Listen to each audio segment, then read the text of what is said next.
Live tonight for the virtual Talladega Super Speedway, we say good evening, sim racing fans, and welcome to round number 9 of the 2019 Full Throttle Real Sim Racing Cup Series, powered by Sim Racers for Mental Health.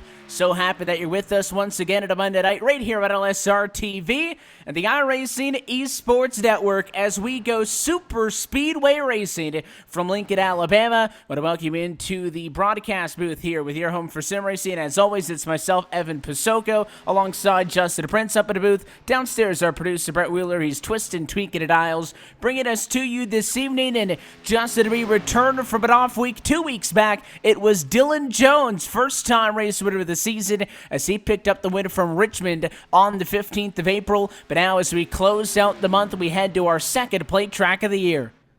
Yes, indeed. It's going to be a completely different race first off compared to that for obvious reasons. Going from Richmond to short track, which seen a lot of beeping and banging in that race, to today's race where you're going to see a lot of crazy. Drivers trying to make it 3 wide, try and fight for the race lead, and a whole new draft package. The first time we're seeing this for super speedways on the iRacing service for these drivers specifically for this series to try and come out on top.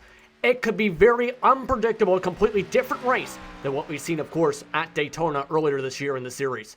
When you speak about that Daytona opener, the Daytona 250, actually the Talladega 266, longest race mile-wise we'll see on this 2019 calendar, but it was Jonathan Cadell who won that race. He's back tonight to defend his plate track win. Of course, you mentioned it is a different rules package. The 2019 package came into effect shortly thereafter, so it's our first time seeing it out on one of the big tracks. Of course, you get a good taste of it if you tuned in with us here on the iRacing Esports Network just last week for the NASCAR Pick for his iRacing series. And of course, we had a good show yesterday afternoon, I guess I should say, of the Monster Energy series. So we look forward to this one. 9 races going to be done by the time tonight comes to a close, Justin. That'll put us just about at the 1/3 marker of the season. Andrew Fernandez is still your points leader, a healthy margin of 41 points atop Jason Jacoby. Jacoby may not be making a start this evening or for the next couple of weeks, as he gave indication that he wouldn't be able to make a few of these starts. That'll drop him down. There's only 2 drivers in the top 16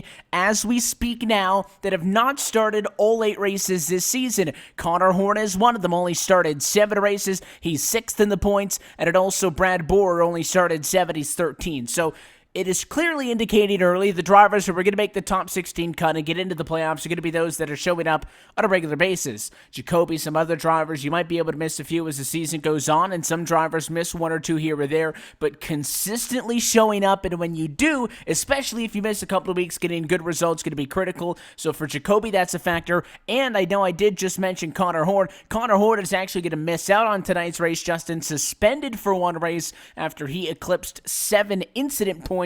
He will be suspended for 1 race. He'll come back. He will start with 4 next week. So that is also something to keep in mind for him, too. At least notable drivers, top 6 at points, not with us tonight. And not only that, you have Danny Lee Eberhardt also a part of the suspension list for 3 races as well for caution points after the race at Richmond. So you have 2 drivers that have been needing some good runs, especially Eberhardt that's been having a nightmare season on a part-time schedule, who will see himself drop even more so down the standings, coming in 36 today. But for the drivers that are here, this is a chance for them to not only just gain points, but potentially get one of their best chances to get a W all season, especially with the unpredictability that is Dega.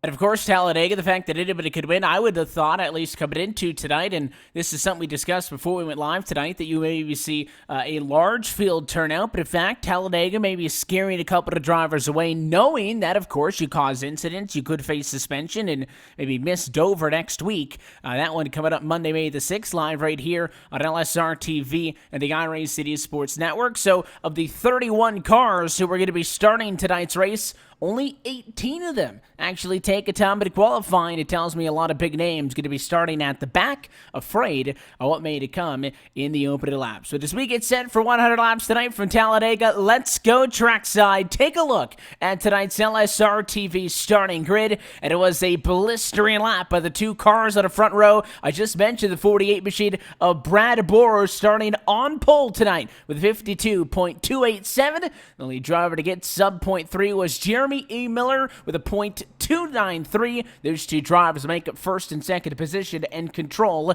the front row for this one. Scott Brotherton, John Fowler going to make up row 2. That's third and fourth respectively. And Caleb Weekly ends up with the top 5 spot. Brian Mack will start off in the 6th position today with Rhett McBride and Skylar Shackelford rounding out row number 4. And don't forget about the man starting in 9th position. The member of the eNASCAR Peak Antifreeze iRacing Series, Adam Benefiel, will start in his 2nd race of the season in P number 9 alongside Jeremy Bazemore. He made his debut last week at Richmond.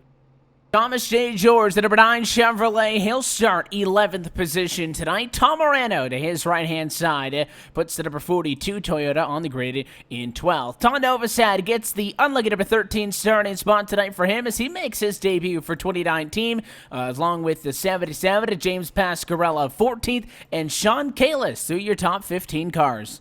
Eric Stanford's been having a heck of a season, entering the point standings tied for 4th spot. He'll start 16th, though, with Brian Spriggs and Anthony Fredericks, the last drivers to record times.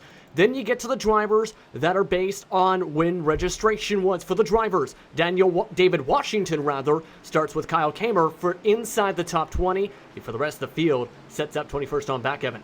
And all of these, as you mentioned, provisionals to be the 21st spot for Jonathan Cadell, Scott McClendon's 22nd, Shane Parrish 23rd, Andrew T. Jones 24th, and Bryant Lambert P25.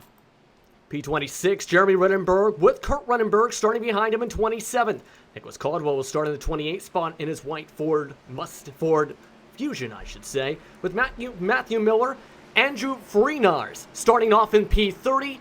And last round's winner, in Dylan C. Jones, starting shotgun P31. There's some big names way at the very back of the field. That's a look at the bottom. At our LSR TV starting grid, we pace down the Alabama gang backstretch. Let's talk more specifics about this Talladega Superspeedway. Of course, 2.66 miles in length. The math is nice and easy. 100 laps tonight, 266 miles, longest race of this 2019 campaign. And of course, comparing it to Daytona, 2 major changes. It's a little bit taller and a lot wider. 33 degrees of banking around this joint, 16.5 at a tri-oval. Doesn't count as a turn on the track map, but it's more steeply banked than some of the intermediates we go to this season. So these drivers are going to be using this new draft package and that extra space to their advantage.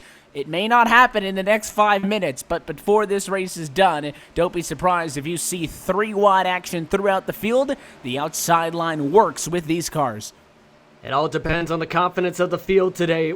We've seen in some races drivers be able to take it 3-wide, even in the top split races throughout of last week at Talladega. Other races, they go single file, stay even double file to try and avoid the big one. The question is, what type of race do we see? Evan, we're heading towards that restart zone to find out. Pace car is dived down and in. We're happy as always that you're joining us for Monday night action here on LSR TV and the iRacing Sports Network. Field in the hands of the 48. It is going to be a very good jump for Bohr. Let's go racing from Talladega. Big wreck in the back already. Benefiel already smacked the wall hard, and he's already lost his front bumper before even crossing the start and finish line. No caution, though. We stay green. That is a lot of damage on the Carolina SimWorks entry as he went nose first into the inside wall. It is an incident off of the racing surface, and he is down and off of the racetrack, so no caution. We will stay green, but a little bit of a checkup on the inside. I mentioned just that as your race leaders now go 3-wide into the point up the middle is Jeremy E. Miller, that it was such a good start for the 48 of Bohr on the inside line that everybody else was almost caught sleeping, checked him up, and Benefiel, the big loser there. Absolutely. He got checked up between a hard checkup from the car in front, then got a little tap from behind from Thomas J. George. That was what sent him to the inside wall, and now he's way off the pace to the 3-wide battle for the race lead already. John Fowler taking the first lap led, but look at those battles. Brian Macklin hooking up already with Skylar Shackelford. Eric Stanford having to work right now with Fredericks, who is able to jump from 18th to 6th in the lap. Yeah, what a move for Fredericks to be able to get all of those positions. He's second a lot on the outside, but the race leader down the back straightaway is still Brian V. Macklin. He can go low if he wants to. Yes, he does. A lot of hesitation. I don't think he wanted to leave Shackelford there, but it was eventually do or die. Macklin decides to drop down to the inside. He will lead this race at a turn number 4 with 4 or 5 cars at the inside, 4 in the middle, and 3 on the very outside as here comes Shackelford now. The push from James Pasquarella, and they'll rocket to first and second. And that's something that was seen all throughout the week, especially with the lower tape levels that we'll see for today's race. Drivers are able to tandem draft if they want for sometimes up to 3, 4, 5 laps and get those kind of runs. We're seeing that exact same run now from McClendon, getting the push now from McBride. Yeah, 2 sets of 2 now. I know one of the topics of conversation headed into this weekend's NASCAR race was, do we see tandem racing with this new package? And we saw a little bit of it there, but those top 2 groups pushing each other down the back straightaway. Still, the pack reigns overall, and these drivers are going to come into the tri-oval. If you're the first car in line, Skylar Shackelford, you're only doing 193 miles an hour. If you're further back in line, closer to 198 as the outside again with the advantage. This time, McClendon, 22nd to first in just 3 laps. And that has to be a heck of a job there for sure. And we got trouble. Spinner. It's Shackelford into the field. Caution flag is out, and he will slide up. And there is a huge rack in the back straightaway. Couple more cars pile into the inside wall. And that's why bump drafting doesn't work in the corners. That time, Pasquarella gave him a shot in the exit of turn 2. That was too hard of a shot to the left side of the bumper. Spun him at 360 into the crowd. He went for the field.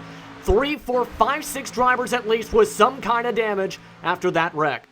Those were 2 Chevrolets working together, but Pasquarella just ended up a little bit to the inside, and when he came back up, essentially, even though he was still relatively flat on that back bumper, he wasn't on the quarter panel, but it does turn that car around, and I mean, at that point, there's nothing Skylar Shackelford could have done. He turned the wheel, tried to straighten it out. Unfortunately, right there was the 48. Brad Boer takes a shot. Tom Morano also gets involved, and one of the cars that had tried to escape below also got a pretty big hit. That was Jeremy Bazemore, who guessed that going to the apron would have been the best escape route. That did not come to fruition, and he ends up being one of the most hurt cars that had at least 6 involved.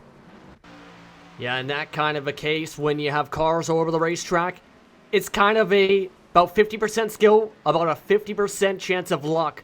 In that case, nowhere for Bazemore to go, especially when Borges ended up losing with the shot. You had our drivers get absolute lucky. Andrew T. Jones, he had to lock up the brakes and shoot his car hard to the left just to avoid the cars that were lined up against the wall like Tom Morano. And then you have the drivers just behind him like Brian Spriggs, who got sandwiched into the wall instead.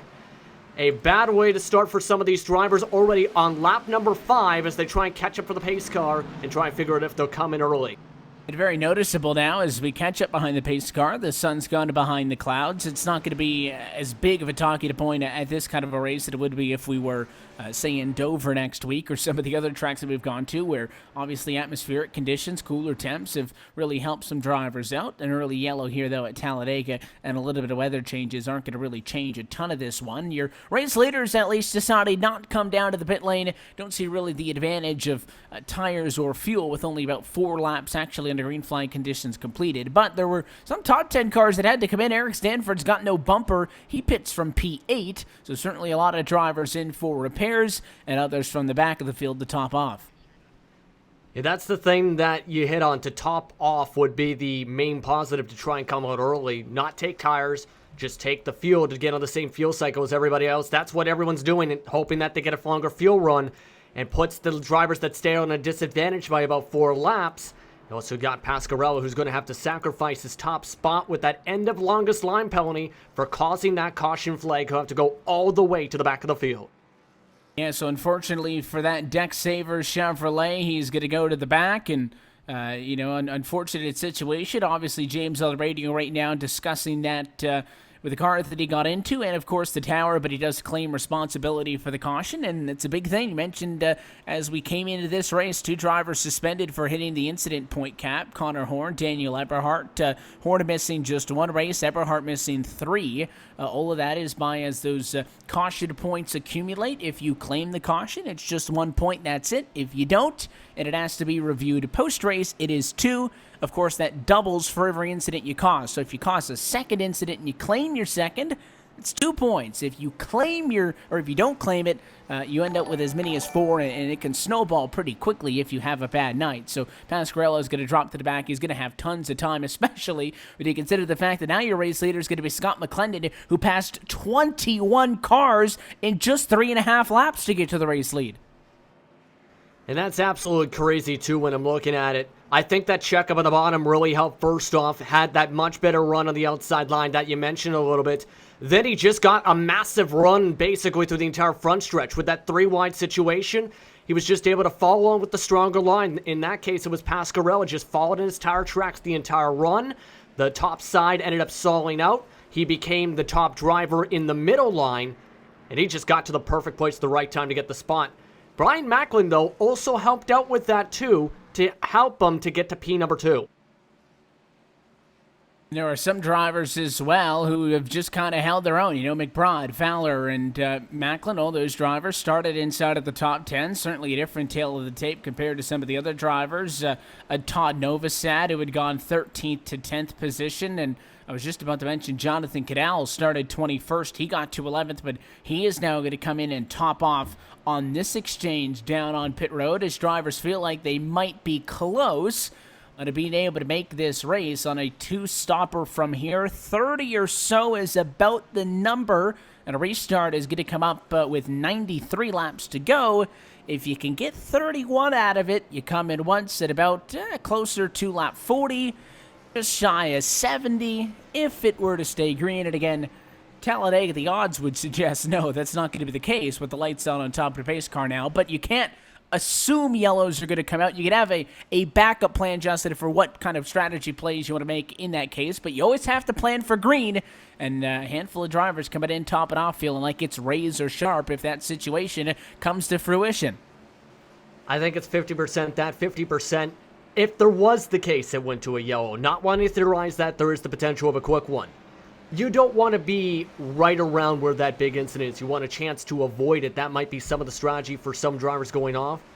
But I still think even with that fuel window, they're probably going to be short within 2 laps if they even try and attempt to save it. The question is, though, do we go green the entire way to see that go to fruition? It is Dega. Anything can happen, but it's going to be absolutely close for them to even think about this. We're just heading to lap number 8, mind you. Yeah, long way from home as the pace car is going to dive down it in this time. Restart will come with 27 of the 31 cars who started this race on the lead lap.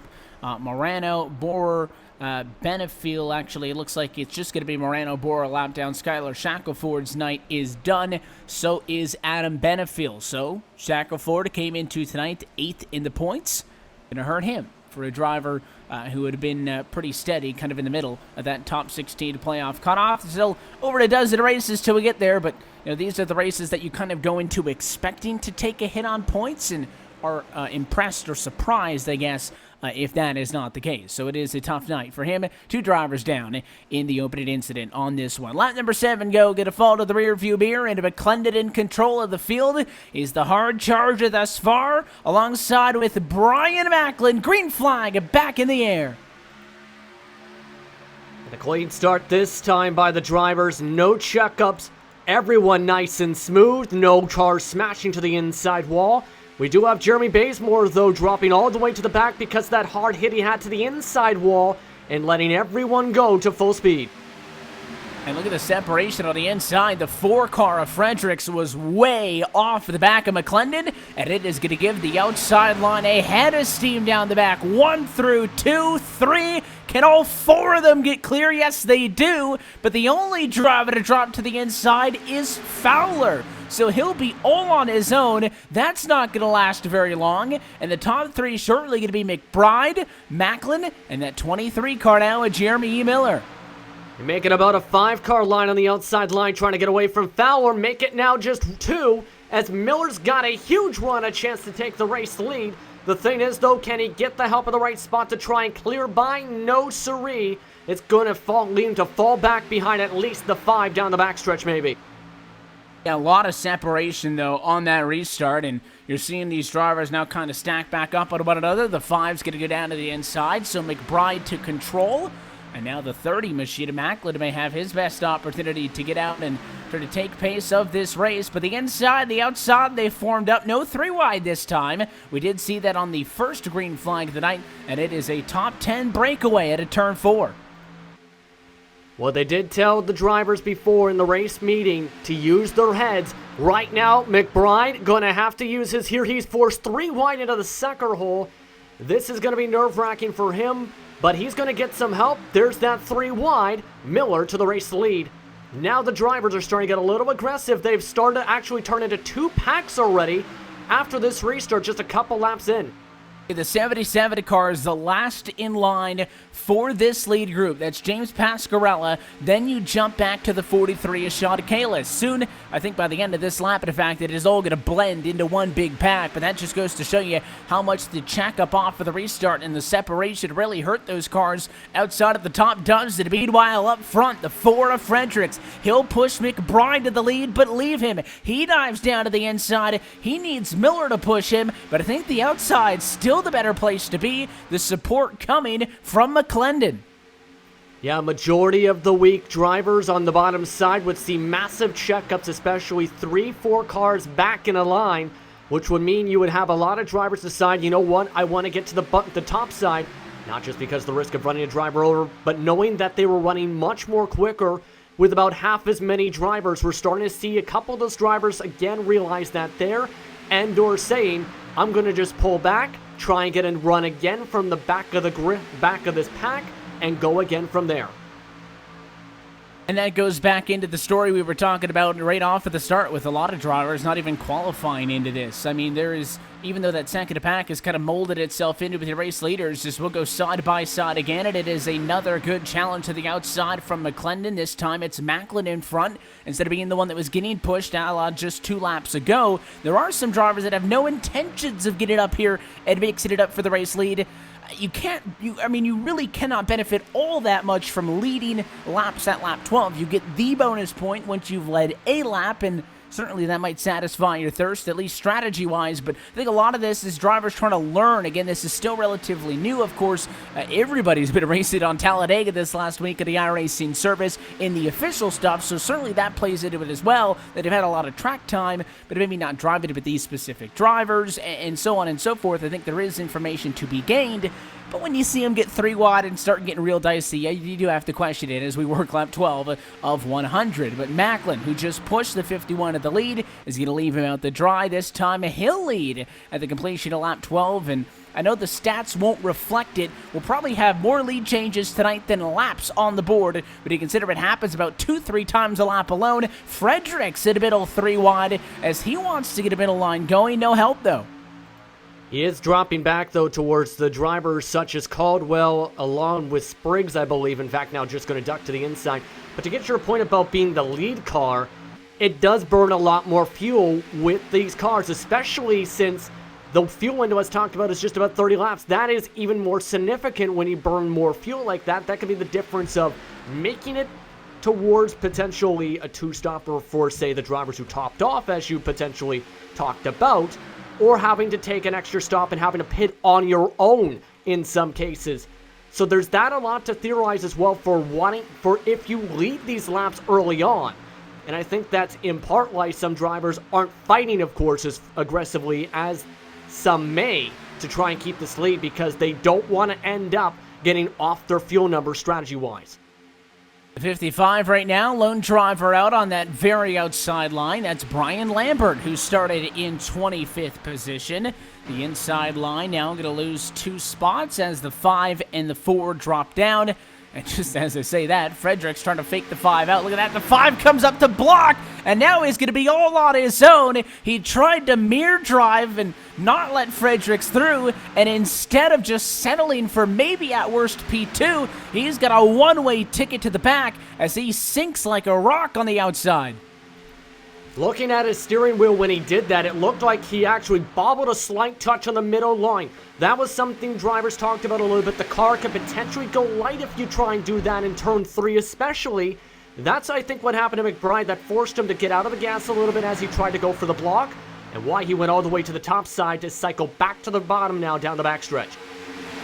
And you can see even the race leader's not playing nice as McClendon appeared to at least try to peek to the inside of Fredericks. Of course, super speedway rules are in effect. Not enough room. Oh, and he's going to lift. McClendon cuts the 4 of Fredericks. A break there nearly came across his nose.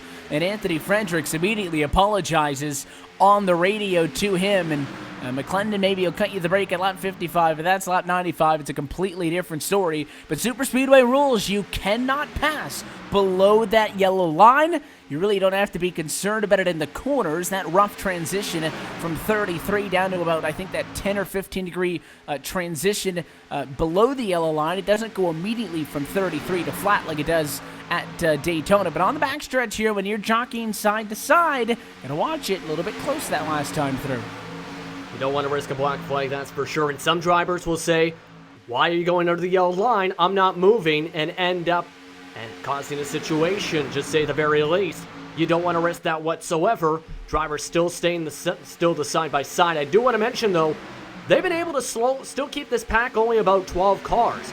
I'm surprised, based on what was seen throughout the week, that drivers like Dylan C. Jones, Sean Kalis, Andrew Freenars have not been able to really suck up to the back of that group yet, because at about that same distance much of the week, they were able to do that because of how quickly these cars can go without that restrictor plate, having just the tapered spacer in the 550 horsepowers on the super speedway rather than around the 450 it had in the previous package with the restrictor plate.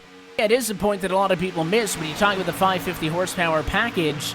You know, obviously less in the 700 plus that we're seeing at a lot of the tracks under the mile in length. You would figure obviously it's a big disadvantage, but it is 100 horsepower more than the old super speedway package, and certainly gives drivers an opportunity to move at will. The 4 to Fredericks, again, not satisfied with just sitting in line. He goes to the outside. He'll probably get the lap led this time as lap 17 of 100 gets put behind us on the board, and Pasquarella looking high. The 4 blocks, a lot of mirror driving for not even being a fifth of the way through this one, and it's an analogy that I like to always go to when we're racing at these plate tracks, and it is basically what you're looking at is the opposite of the freeway, Justin. In the freeway, the left-hand lane, that's the passing lane. It's the opposite at Dega and Daytona. If you're on that bottom line, you're not really passing anybody. That 20 of Scott Brotherton, even behind Tim, the 22 of John Fowler, we're not talking about those drivers that much. They haven't left the top 10 since the restart. We're not saying their names, though,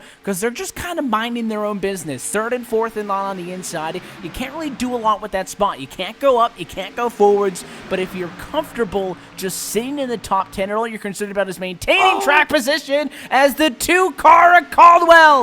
He's going to get turned, and really unfortunate with a lapped car right there. The 42s did it also, and in the blink of an eye, back under yellow.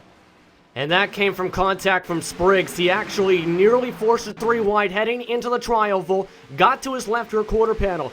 That bobbled around once. Caldwell actually nearly saved it, but kept on having to snap it back and forth, to the point where he couldn't control it, and right where he would have saved it if the lap car wasn't there, smacks it in the left front of the lap car, and ends up slamming the wall. That was Tom Moreno. That's in his second big one, or second wreck, I should say, in the span of 20 laps. Unfortunate for Moreno in this one today. The poor guy's doing everything he's supposed to do. Tom there, staying up on the very outside. Track gets a little bit wider in the tri-oval, and unfortunately, you know, Tom's in his second incident of the night, but also for Nicholas Caldwell in the 2. If the 42's not there, I don't think he gets off scot-free, but, you know, maybe he just slaps the wall, straightens it out. So just really unfortunate timing there to put us under our second caution flag of the night. Of course, now expecting drivers to come down to the pit lane would break up that questionable and very tight pit strategy that we were talking about with the restart. With 93 laps to go, if we pit now, it'll still very clearly be a two-stopper to the end. But second wreck at the night, and again, that one kind of materialized out of nowhere really quickly, and it looks like Caldwell actually claiming responsibility for the incident that'll get him the end of the longest line of penalty for the upcoming restart. Yeah, again, an unfortunate situation where two drivers battling for the spot ends up causing the contact, really. It's kind of just the close quarters racing. At that point, I think Caldwell was just trying to follow, like guys like McClendon. Spriggs was trying to try and get a run to get by Caldwell, and it's just the unfortunate contact that destroys him. In that same sequence, though, Rhett McBride decided to pit early for some reason, dropped himself all the way back to 25th. So something going on with the 5 machine.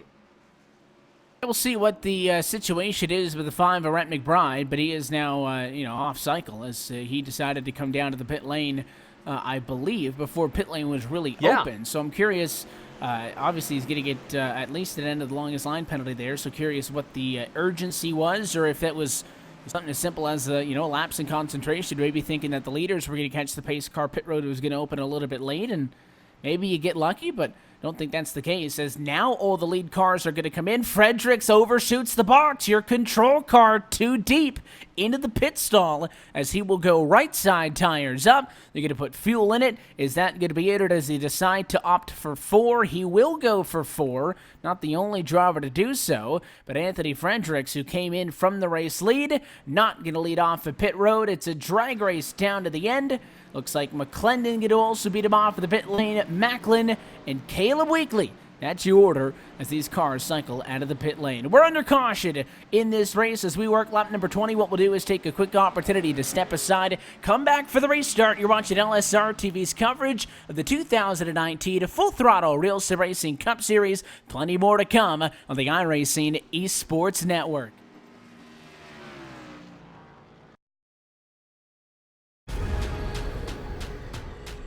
The most realistic online racing sim ever made. This is iRacing. Detailed laser scan tracks, fully dynamic real world cars, and over 50 series to choose from. 6 online world championships offering over $100,000 in annual prizes. This is the original esport racing game. This is iRacing.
And back live from the Talladega Super Speedway as this 9th race of the 2019 Full Throttle RealSimRacing Cup Series powered by SimRacers for Mental Health continues under the yellow flag, second time this evening, and just waiting to get some of the running order shuffled out. It should be Caleb Weekly as we stepped aside and told you going to the commercial break. Caleb Weekly winning that race off of the pit road atop he, Brian Macklin, Scott McClendon, and then Anthony Fredericks, who made a little bit of a bobble entering the stall, cost him some time, and to be honest, that's probably the difference between maintaining the top spot and restarting in what should be 4th position at some point, but again, just waiting to get everybody sorted out here. The lights are out on top of the pace car. Is a chance that we do go one more time around, but at least at the moment, planning on going green the next time by, Justin. 4 tires and 2 tires, the name of the game up front. Yes, the reason Caleb Weekly was able to get up to the front and come out with the race lead, he was the only driver out of everyone who pit that took 2 tires. So he ended up trying a bit of strategy, taking a little less grip for his car to try and get himself to the head of the pack for the field. Everybody else took 4 tires and fuel in the race cars. It looks like all of this going to be okay. Restart going to come, 25 cars on the lead lap, and I believe Brad Bohr out of this race. Yes, he is. So he'll be the 3rd driver to go behind the wall. Tom Morano also, his night is done after he got a little bit of a daily double dose of incidents there involved in both of the accidents that have happened up until this point, and we are going to delay the caution. Thought that might be the case. So one more time around, race going to be restarted just at about quarter distance.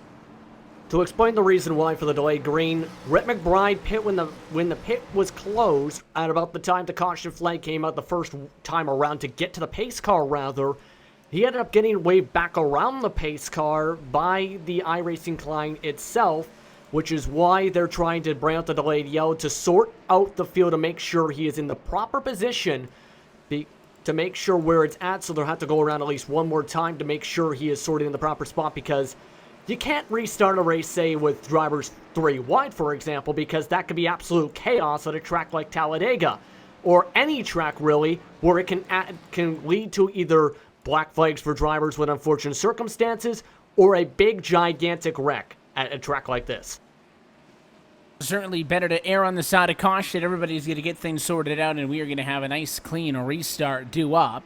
But it does mean one more trip around, so the lights go back out on top of the iRacing.com pace car, and the restart will come 24 laps down to take lap 25, so just one shy of being quarter distance. In this Talladega 266, let's talk a little bit about the schedule, what's coming up here, Justin. Of course, we are back with it Monday, May the 6th, next week out from Dover International Speedway, that 150-lap contest for the Monster Mile, live 9 Eastern, as always, here on LSR TV through the iRacing Esports Network. Then another off week as we get into May, and then May the 20th, the All-Star Race. Discussions ongoing on the format for that. Of course, you can keep an eye on the LSR TV and the RealSimRacing social channels in regards to how well that's going to play out. You're not going to want to miss that one. And then, of course, Charlotte to close out May on May the 27th. But 2 off weeks in the next 4 weeks. If you count the All-Star Race, only 2 points races in the next 5 weeks after tonight.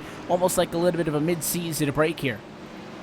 Yeah, it gives a little bit of time for some of the drivers to recharge their batteries and get prepared for really the mid-portion of the season, where it's going to be challenging racetracks after that for June, like Pocono, Michigan. You got Sonoma on the list. Then tracks like Daytona, Kentucky in the month of July. Watkins Glen mixed into the next upcoming schedules. Bristol again with Darlington as well to watch for as well, just in the next couple of months alone. So it gives some drivers a chance to reset, because once we get into June, there's just 2 off weeks all the way to the start of September. And the longest streak without an off week, normally it's 5 races, 4 races, even maybe 3. In the last case, where we went racing at Texas, Bristol, Richmond, and then had last week off. When you get to the playoffs, you better lock in 10 races all the way through the playoffs to the end uninterrupted, more than double, of course, the longest streak of uninterrupted races for the rest of the season. Still a long way, though, before we got to think about that. The objective at the moment, a clean restart with a pace car off it in.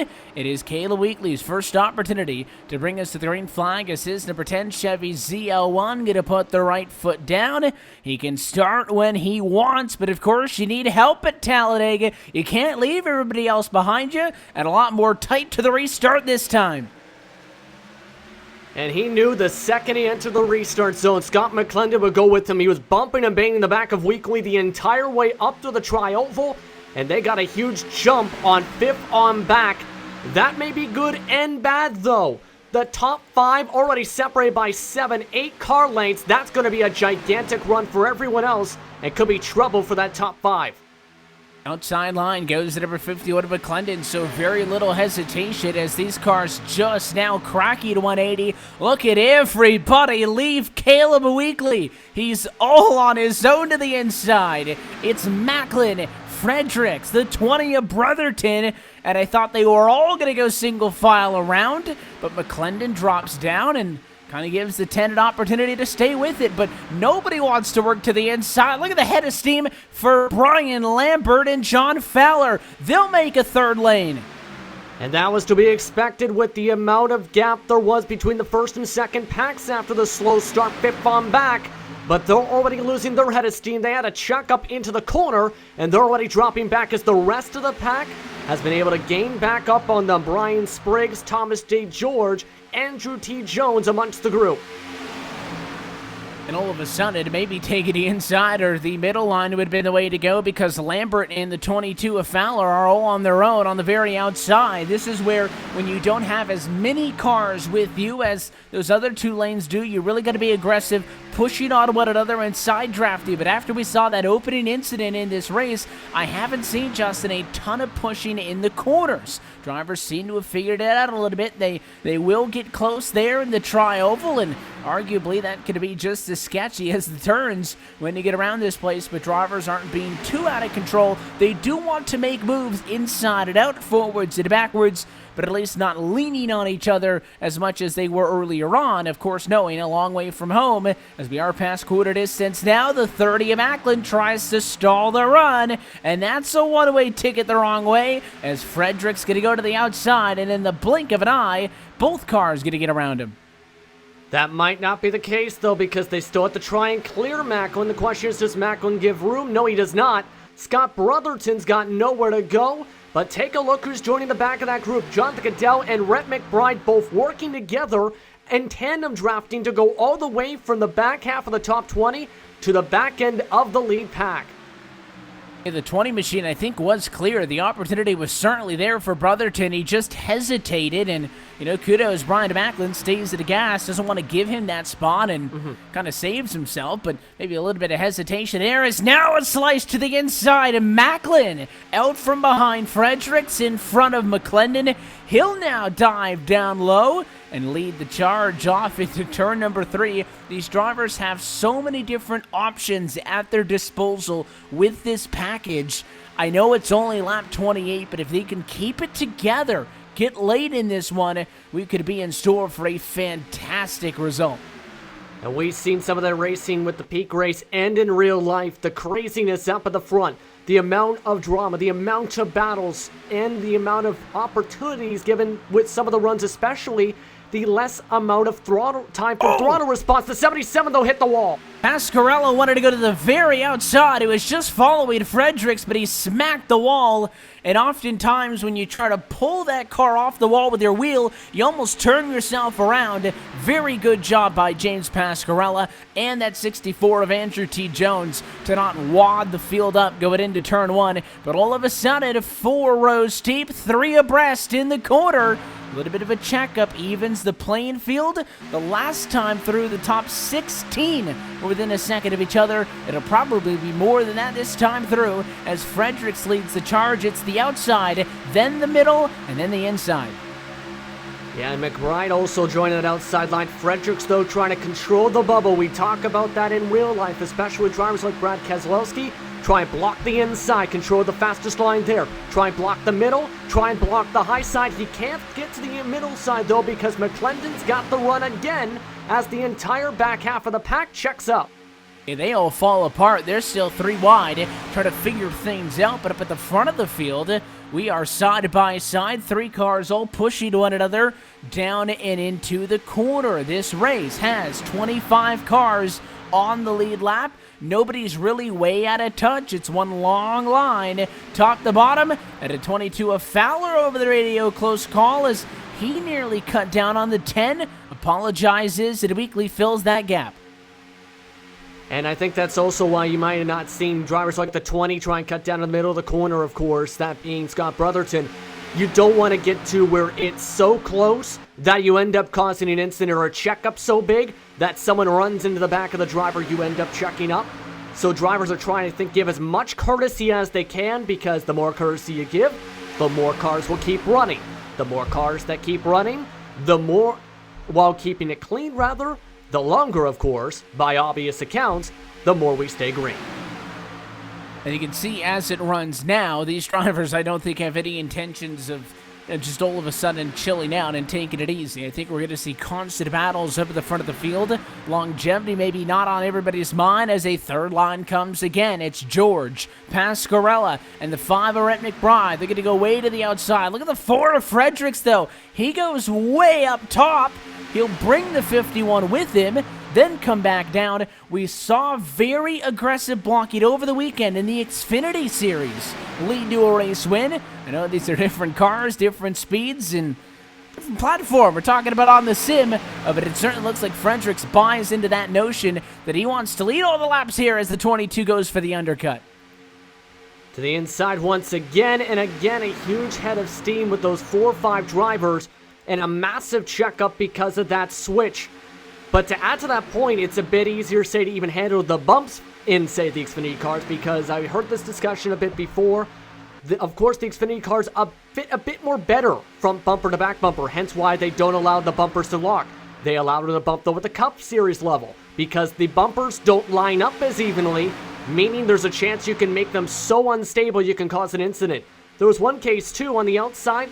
Bump shot from Brad Keselowski, I believe it was, nearly sent Kyle Busch loose on the exit of turn 4 and 3 wide traffic in the early parts of that Talladega race for the Geico 500.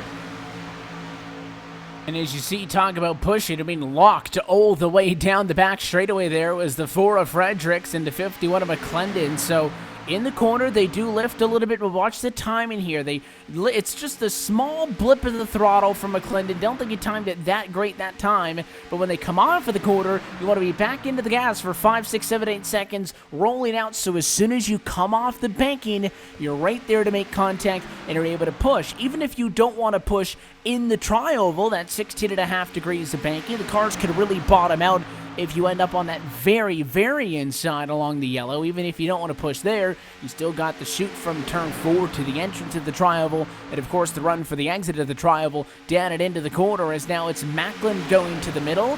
Fredericks again doesn't bite, stays in the gas, goes high. Macklin's been in this position before, going backwards in the middle with no help. Does somebody pick him up again like last time, or is this time really going to hurt him? And right now it looks like he doesn't really have too many friends to worry that he might have a couple teammates to potentially work with. Now, though, he's got Caleb Weekly who's saying, push me back out to the front, and a chance to him to regain his run. We'll see if he sticks to said run, though, behind the back of Weekly on those 2 tires. That seemed to still be a pretty good call. That got him up towards those lead laps before big crash. Caution flag is going to fly as they wreck behind the lead pack in turns 1 and 2. Still grinding to a halt. Sean Kalist, one of the cars involved, but he's going to be a late pickup in all of this, as hard and up high was the number 55 of Brian Lambert. It was a 3 wide gone awry. You'll get a better look at it on the LSR TV replay. A 3 wide move by the 54 machine, and I mean, there was space. It was there. And it looked like the 77 machine of James Pasquarella wanted that push, squeezes down a little bit, then thought better of it, actually gave the room. But But I think at that point, the 54 was kind of sawed back and forth on the wheel. The 8 comes up a little bit, and there's just a lot happening in a small period of time, none of which is initiated by Lambert. But of course, he's the one that ends up into the outside wall, and with a car that doesn't have much left on it, he'll limp back to pit road. A lot of smoke out of the back. Yeah, that was an unfortunate situation for sure with that 54. Ended up just hitting that right front fender. But you got a couple lucky drivers mixed up in that as well. If you look at Andrew Freenar's on board, he could have been 1 inch away from being done in this race. He DNF'd at Daytona. He actually just about completely destroyed Lambert's car and avoided any sort of damage. Just an unfortunate situation though for Lambert. An unfortunate secondary incident with guys like Kalis checking up on the apron and running to the back of Miller and just chain reactioning into the back of him. Shane Parrish, though, got the worst of that chain reaction on the checkup. He did, so it is going to hurt him, and of course that's, Ola's just in love and war, and typically at Talladega things aren't normally fair either, and that's just how it works. Somebody else makes a mistake, you're in the wrong place at the wrong time, nothing really else you can do about that, and all of a sudden you're swept up into quite the accident. Car's going to be coming down to the pit lane, though, with 36 laps, and this is a significant point in the race with 64 to go, that again, we find ourselves on the doorstep of maybe being in a position that could be critical fuel-wise. A restart will be just outside of 60 to go. We've mentioned magic at number 30. We haven't gotten anywhere near having to talk about green flag pit stops in practice, but in theory, this could be the second to last trip down pit road tonight. Yeah, definitely can, especially if we keep having these situations that might be able to actually avoid that said scenario. But that's still a mighty if. You still have the drivers to have to pit around up to lap 70 if we stay green, which will be right at the very edge. And that's something we haven't even had to discuss is the drivers, if they have to take a green flag pit stop, how they're going to manage that. That's going to be absolutely difficult for these drivers to do without locking up the brakes and causing a situation on that pit entry.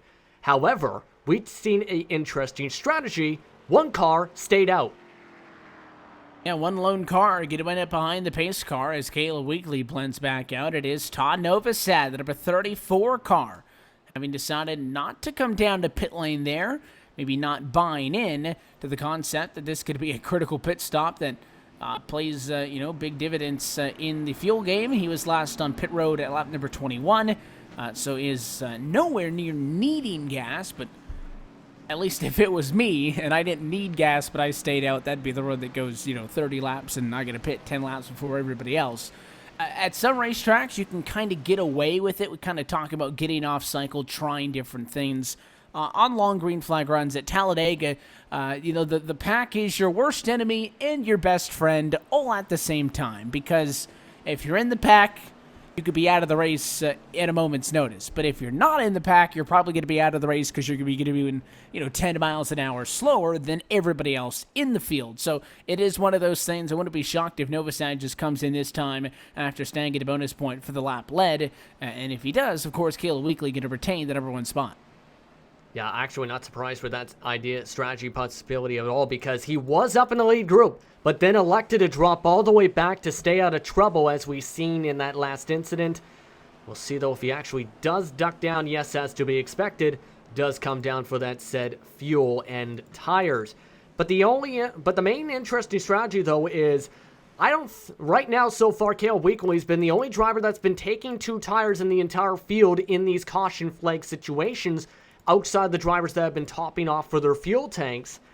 Eventually, it's going to become where those left side tires might end up causing him to snap loose. The question is, when's that going to reach that breaking point where he can't hold on without holding on to the corner entry, I should say, without having to blip the throttle and get out of it a little bit more? That could open up the door for the outside. And with the lights still on top of the pace car, it gives these drivers an opportunity to kind of calm down. And you would think, at least for the early incident that we had in this race, only 4 laps in, having a caution flag, the drivers would maybe, I'm not sure the right way to put it, maybe back off. But of course, nobody's going to back off, when you're out here competing. I think it is noteworthy to point out, though, The incidents that we've seen just haven't been, 3 wide.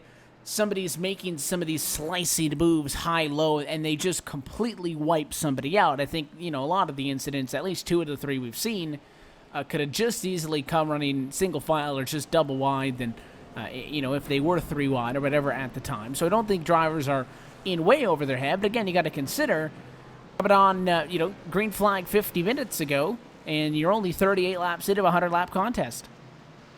They're definitely not driving in over their head. It's just the mistakes are starting to snowball a little bit. I think drivers need to start taking a deep breath and thinking, okay, we are only on lap 38 coming to lap 39, or restart potentially on lap 40 or 41. You need to have a car, of course, to make it to the checker flag. You don't want to end up being that one guy that's trying to block 3 lanes of traffic in a destroyed race car with no front bumper, because you're going to end up either wrecking somebody or being ditched and sent all the way to the back and finishing off a very rough finishing position. So if you're these drivers, you have to take an even deeper breath than what you've been doing now and think big picture. We got to make it. If it goes green, it's just one pit stop. Don't come make it even more difficult on yourself than you have already if you've got damage, or if you don't have damage, just make sure you're not in the position where you end up joining that list that does have damage. And I think, unless I missed it, that last incident is going to go to a post-race review. I didn't see anybody claim responsibility for it. I haven't seen the tower hand out that EOL penalty, which would be the consequence of claiming a first caused caution of the night. So it looks like that one is going to go to a post-race review, which means that if it is determined that somebody is at fault, it is not just 1 penalty point, it is 2 penalty points. Of course, if it is your second incident of the night, it could be as high as 4.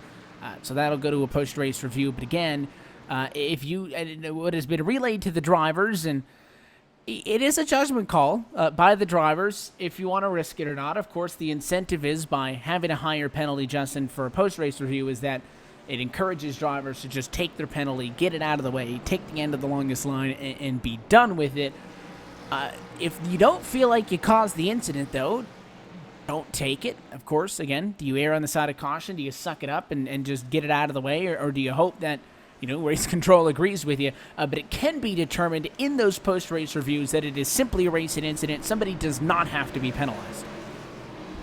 I think right now, if they aren't claiming a penalty like that, they're thinking it's a racing incident, or they're not really sure themselves, really, of who might have caused it, and because they don't have the opportunity, of course, to just jump out of a race car and take a look at the race replay unless they end up being out of the race itself and or park their car on pit road.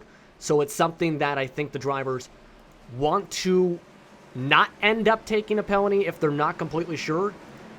That's the only logic I can think in terms of that. But if they know 100%, like we've seen already with the one claim caution today, that it was 100% their fault or 100% their mistake, then yeah, definitely claim it. Because if you don't, it makes you look bad as a driver. He'll pace at a turn number 4 at pace speed, 65 miles an hour as the pace car dives down and in. The next time around at this very spot, they'll be doing 3 times that speed, closer to 195. But another restart coming up, and I think for the first time this evening, consecutive restarts in a row that are going to be controlled by the same car. Caleb Weekly again, going to bring us to the green flag. He's got a lot of space back to John Fowler, though. I would imagine he wants that 22 to be up and onto the bumper, but he's not there. It's a car length gap. Had us the inside fair to turn number 1. Green flag back out. Not a good start for inside or outside. Pretty even as they drag race into the corner. And that time it's going to hurt a little bit on the inside line for Weekly. Thankfully, though, they sucked up fairly quickly. The thing is he going to be able to control the bubble? But look at the driver. That's the second driver on the outside line that's had a season of nightmares. A member of the Final Four of last year's championship, Andrew T. Jones, in his best position all season so far and nearly making it 3 wide. And they are going to go 3 wide now, and once again, it is Brian Backlund and the 4 car of Fredericks. Oh, and they're all going to go! The 5 of McBride gets tagged, and it's the big one at Talladega. It comes at lap 40.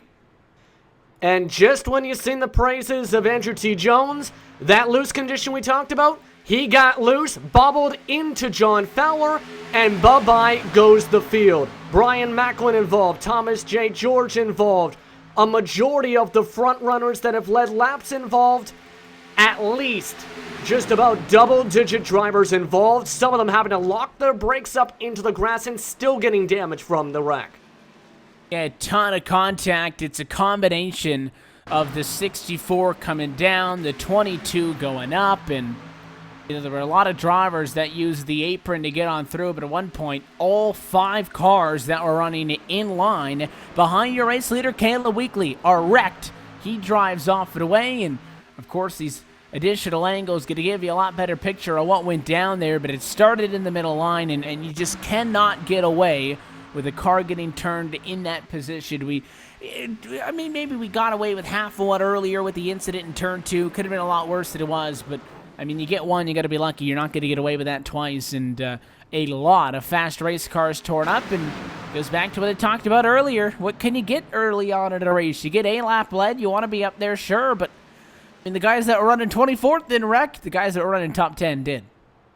And I think, again, that's why we're seeing a lot of the drivers like Frignards all the way at the back of the field avoiding these kind of wrecks, knowing what happened at Daytona for some of them for their point standings positions. They want to make sure they're the last driver standing, and in this case, the drivers that felt they would be better if they were in front of the wreck, instead become the wreck. The worst case scenario, if you are a part of that stay in front of everybody philosophy. The pit road open. Drivers just recently having been down to the pit lane are going to come in again. Kayla Weekly, a mistake, though. That's the second time in about 3 trips that the leader on the pit road overshoots the box. That's only from pit road speed of 55 miles an hour. He'll decide to go 2 tires only and fuel. And Weekly going to lead that race off of the pit lane. Kyle Kamer does not come down pit road. So at least for the moment, the 8 machine, bonus point for a lap led. He does not have a front bumper, so I would expect Weekly to bring his SK Sim Racing entry down to the pit lane before this one goes back into green flag conditions. Under caution flag, just past the halfway from Talladega. When we come back, we'll be about 6 laps from the mid-flag point. Of course, when we do get there, we'll take a look at your iRacing midway race break and so much more. But for now, again, we'll take a yellow flag of our own, step aside. Caleb Weekly in control from Talladega, but a long way to go. You're watching LSR TV, your home for sim racing.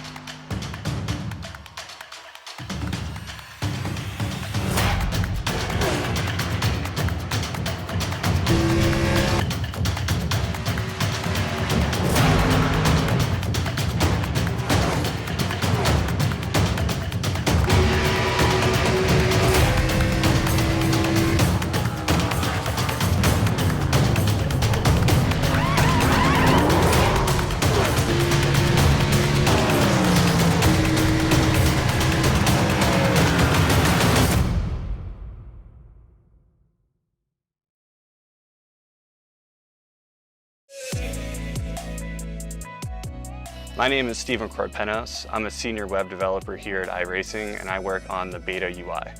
It's funny because iRacing has been around for 10 years, but we want to keep delivering the best possible user experience to our customers, and we've found that the old UI isn't exactly what we're trying to deliver in 2018. We want to use new features and provide the best possible experience when using the sim. One of the projects that I've been working on is some custom heat racing configuration for hosted races. We've been listening to our customers. Everyone's been asking for custom heat races. Maybe you want to tweak a few things with the preset iRacing configurations. Well, now you can using the beta UI. So once you're at the home page of the beta UI, you just go to create a race. Then from there you go to your set race options. And you'll notice here under event types, you can actually choose heat racing. First, I'm going to show you how to create a new format from scratch. You can choose the number of entrants. And as you can see, when I made that change, the change was actually reflected on the right side in the graph. Also, you can use the estimated duration at the bottom of the graph when you're changing the length to see what the total duration of your event will be. In addition, you can customize every aspect of the session information, practice, qualifying, heat races, consolations, and of course, the final feature race. Because the beta UI allows us to develop features that are robust and complex, this feature will be exclusively available on the beta UI. Once you've made all of the changes, you can hit save. Say you forgot what you selected. You can always preview it using the preview format button. We are very excited to release the brand new heat racing configuration feature that will be available in Season 3 of iRacing.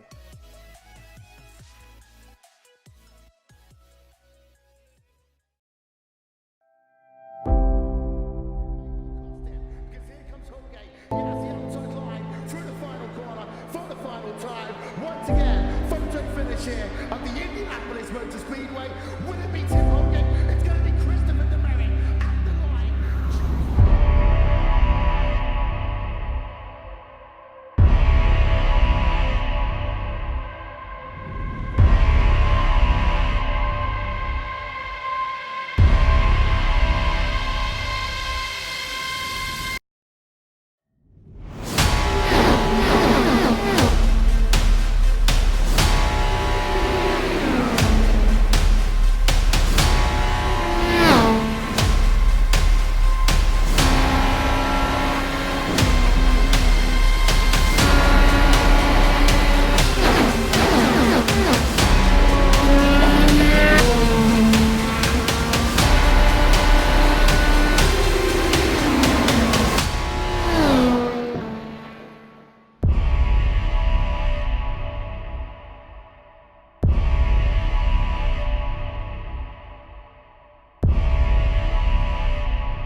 And back from the virtual Talladega Super Speedway, lights are out on top of the pace car. Restart due up, 44 down, 56 to go in tonight's Talladega 266. It is round 9 of the 2019 Full Throttle RealSimRacing Cup Series. It is powered by our friends at SimRacers for Mental Health. Evan Pasoko, Justin Prince upstairs with you with our director Brett Wheeler in the production trailer.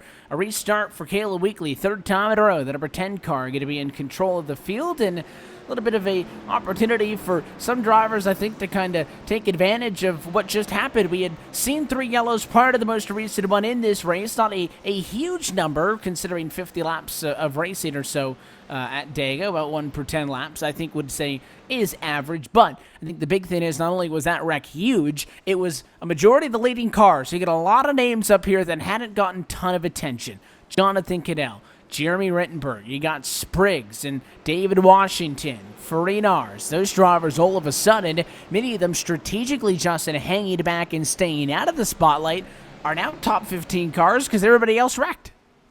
Yeah, they've been staying back to try and avoid the incidents. However, some of them unscathed. You had, of course, guys like that 51 machine that we've discussed in McClendon that's been in the fight of things. Rittenberg's got damage in the right rear. Spriggs no longer has a front bumper. Jeremy E. Miller, he got bumped from behind in the checkup on the second to last caution. So it's going to be a lot of unpredictables. Both the drivers up at the front took 2 tires. Everyone else inside the top 8 took 4 tires and or had to get repairs.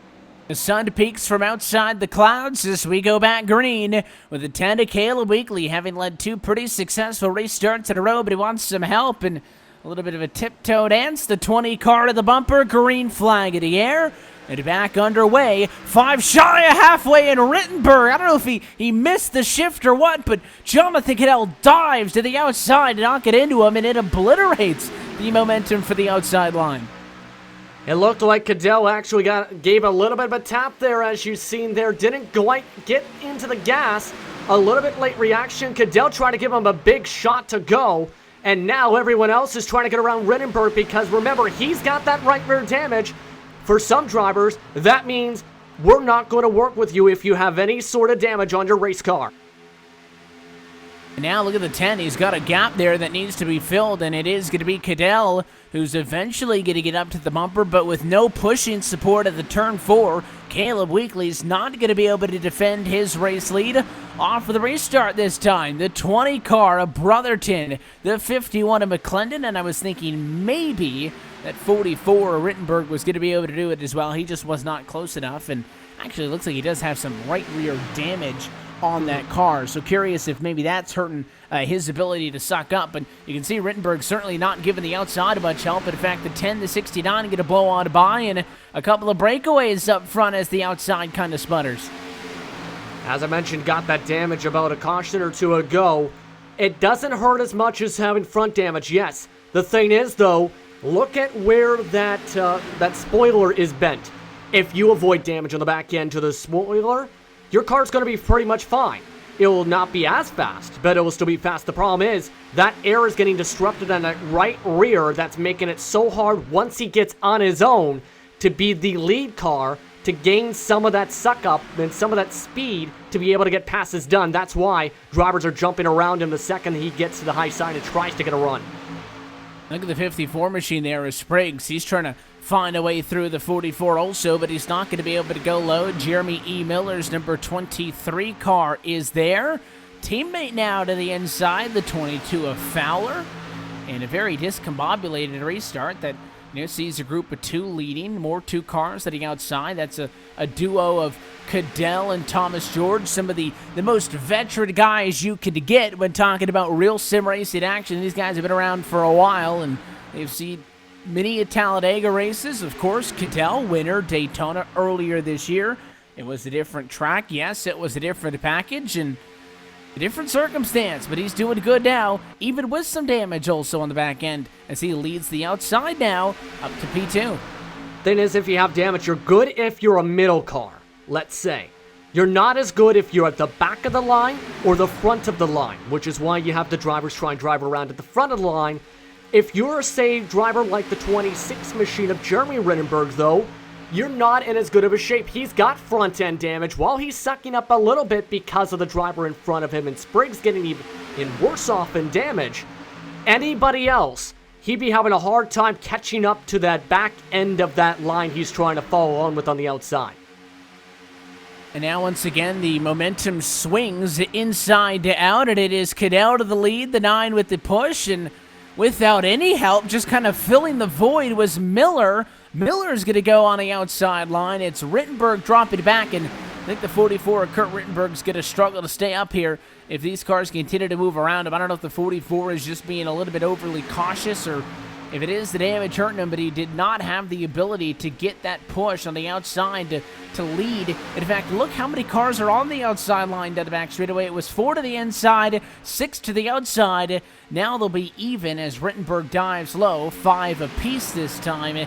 Into 3 and 4, coming to complete lap 49. Your friends are where they find them. The reason I bring that up, look at the name bars. Jeremy Rittenberg, Kurt Rittenberg. He might have noticed that Jeremy was struggling to keep up with the front group, decided, you know what, I'm going to help out Jeremy, try and give him some of my draft to be able, maybe drag my brakes on that lower line, to be able to help him keep up with the draft until he can get somebody behind him to stay sucked up. I think that's what he was doing rather than just being cautious. And you can see that, I don't know if it's a hesitation of sorts or what, but you do see some drivers, the second they get a spot, or the opportunity, I guess, to get a spot, they see it open and they go for it, and some of the drivers kind of tiptoe around it, and oftentimes hesitation would put you into tough situations where you've got a spot. You're clear, but by the time you actually make the decision to go down, that hole is closed up, and then you can end up in an unfortunate situation. This time, though, 50 laps down, 50 laps to go. Let's take a look at our Ford Entertainment Group midway race break at the line. Jonathan Cadell, your race leader. He's on top of Jeremy E. Miller, who leads the outside of P2, with Thomas J. George, Brian Spriggs, and Scott Brotherton through the top 5. John Fowler is in the number 6 spot. Scott McClendon runs in 7th. Kayla Weekly's 8th, with Kurt Rittenberg falling to 9th, and Jeremy Rittenberg right there with him to round out your top 10. Currently in the 11th spot. In the 12th spot are two teammates, David Washington, Andrew Freenars, currently sitting 11th and 12th, with Eric Stanford also sticking back with Dylan C. Jones. They may be slightly battered, a couple of them, but they've still been able to keep up. After the wreck, Andrew T. Jones, last time by the stripe, was in 15th position. Shane Parrish also still keeping up the draft at 16th. Todd Norstad at the end of the second group. Then at the third group, Rhett McBride currently sitting 18th with Sean Kalis. Brian Macklin was just with that group and has just ducked down to the pits in the 20th spot. Continuing down through, final car on the lead lap, 21st, is Kyle Kamer.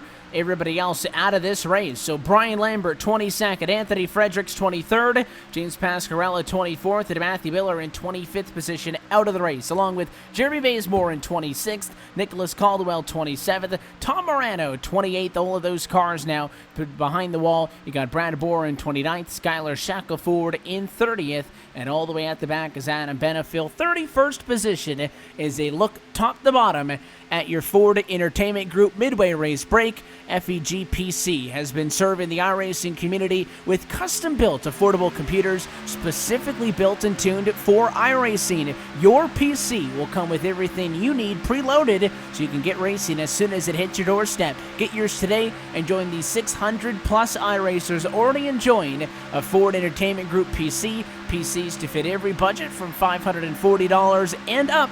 You can visit www.fegpc.net and mention code LSRTV10 and you get your build quoted today. Some great computers and some great racing today, to say the very least, here at Talladega. Of course, you need a high-performing PC to be able to make sure you're looking at your cars properly. You're able to see what's going on around you, and as well have some nice monitors to be able to help out with that, and or get some VR and a computer that can handle that as well. These drivers, they're starting to be able to handle the draft a little bit better while it's a smaller group. It's been a heck of a battle between some of these drivers. Thomas J. George, second at the line last time, is going for the lead with a bunch of damaged cars trying to help him push. It is somewhat more manageable. You mentioned when you got less cars in the mix, of course, you do have some more separation. Of course, if it's a bigger pack, it's exactly what you're seeing, just twice as long. So if you're in a 20-car pack, you're not really interacting with all 20 cars. You're interacting with the 5 or 6 immediately around you, but there are less chances for incidents. And again, George, a little bit of a sidestep there. Thought about staying high. Eventually does come down. And what we haven't seen in a while that we saw early on was those drivers up at the very front, blocking all the lanes, trying to control the pace of the race, going inside to out, back and forth, every which way. Really intent on keeping the cars behind them. We haven't seen a ton of that since maybe lap 35 or so. Well, that's because in part a lot of the drivers are damaged and are probably thinking I don't want to end up causing that kind of an incident a second time, a second big one rather. So I think that kind of scared some drivers, I think, to be a little bit safer at this kind of point. That's why we're seeing so many drivers try to line up either with some teammates or try and stay single file or work with drivers they feel comfortable with to make sure they can set themselves up knowing that they still have course, have to pit in about 20 plus laps.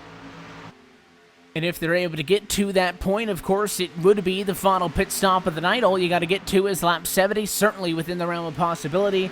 If a yellow comes out, shy of that point, then maybe things are still a little bit fuzzy. But as they sit now, everybody at least in somewhat of an agreement on what the gameplay is here. There's only two on the outside. It's team cars. You got Spriggs and you've got Fowler on the very outside line of the racetrack. Behind them, single file, Andrew Fernandez, David Washington, Jonathan Cadell, all those names, Justin, are ones that we mentioned coming to this most recent restart, having been hanging back and all of a sudden, kind of thrust it into a top 10 spot.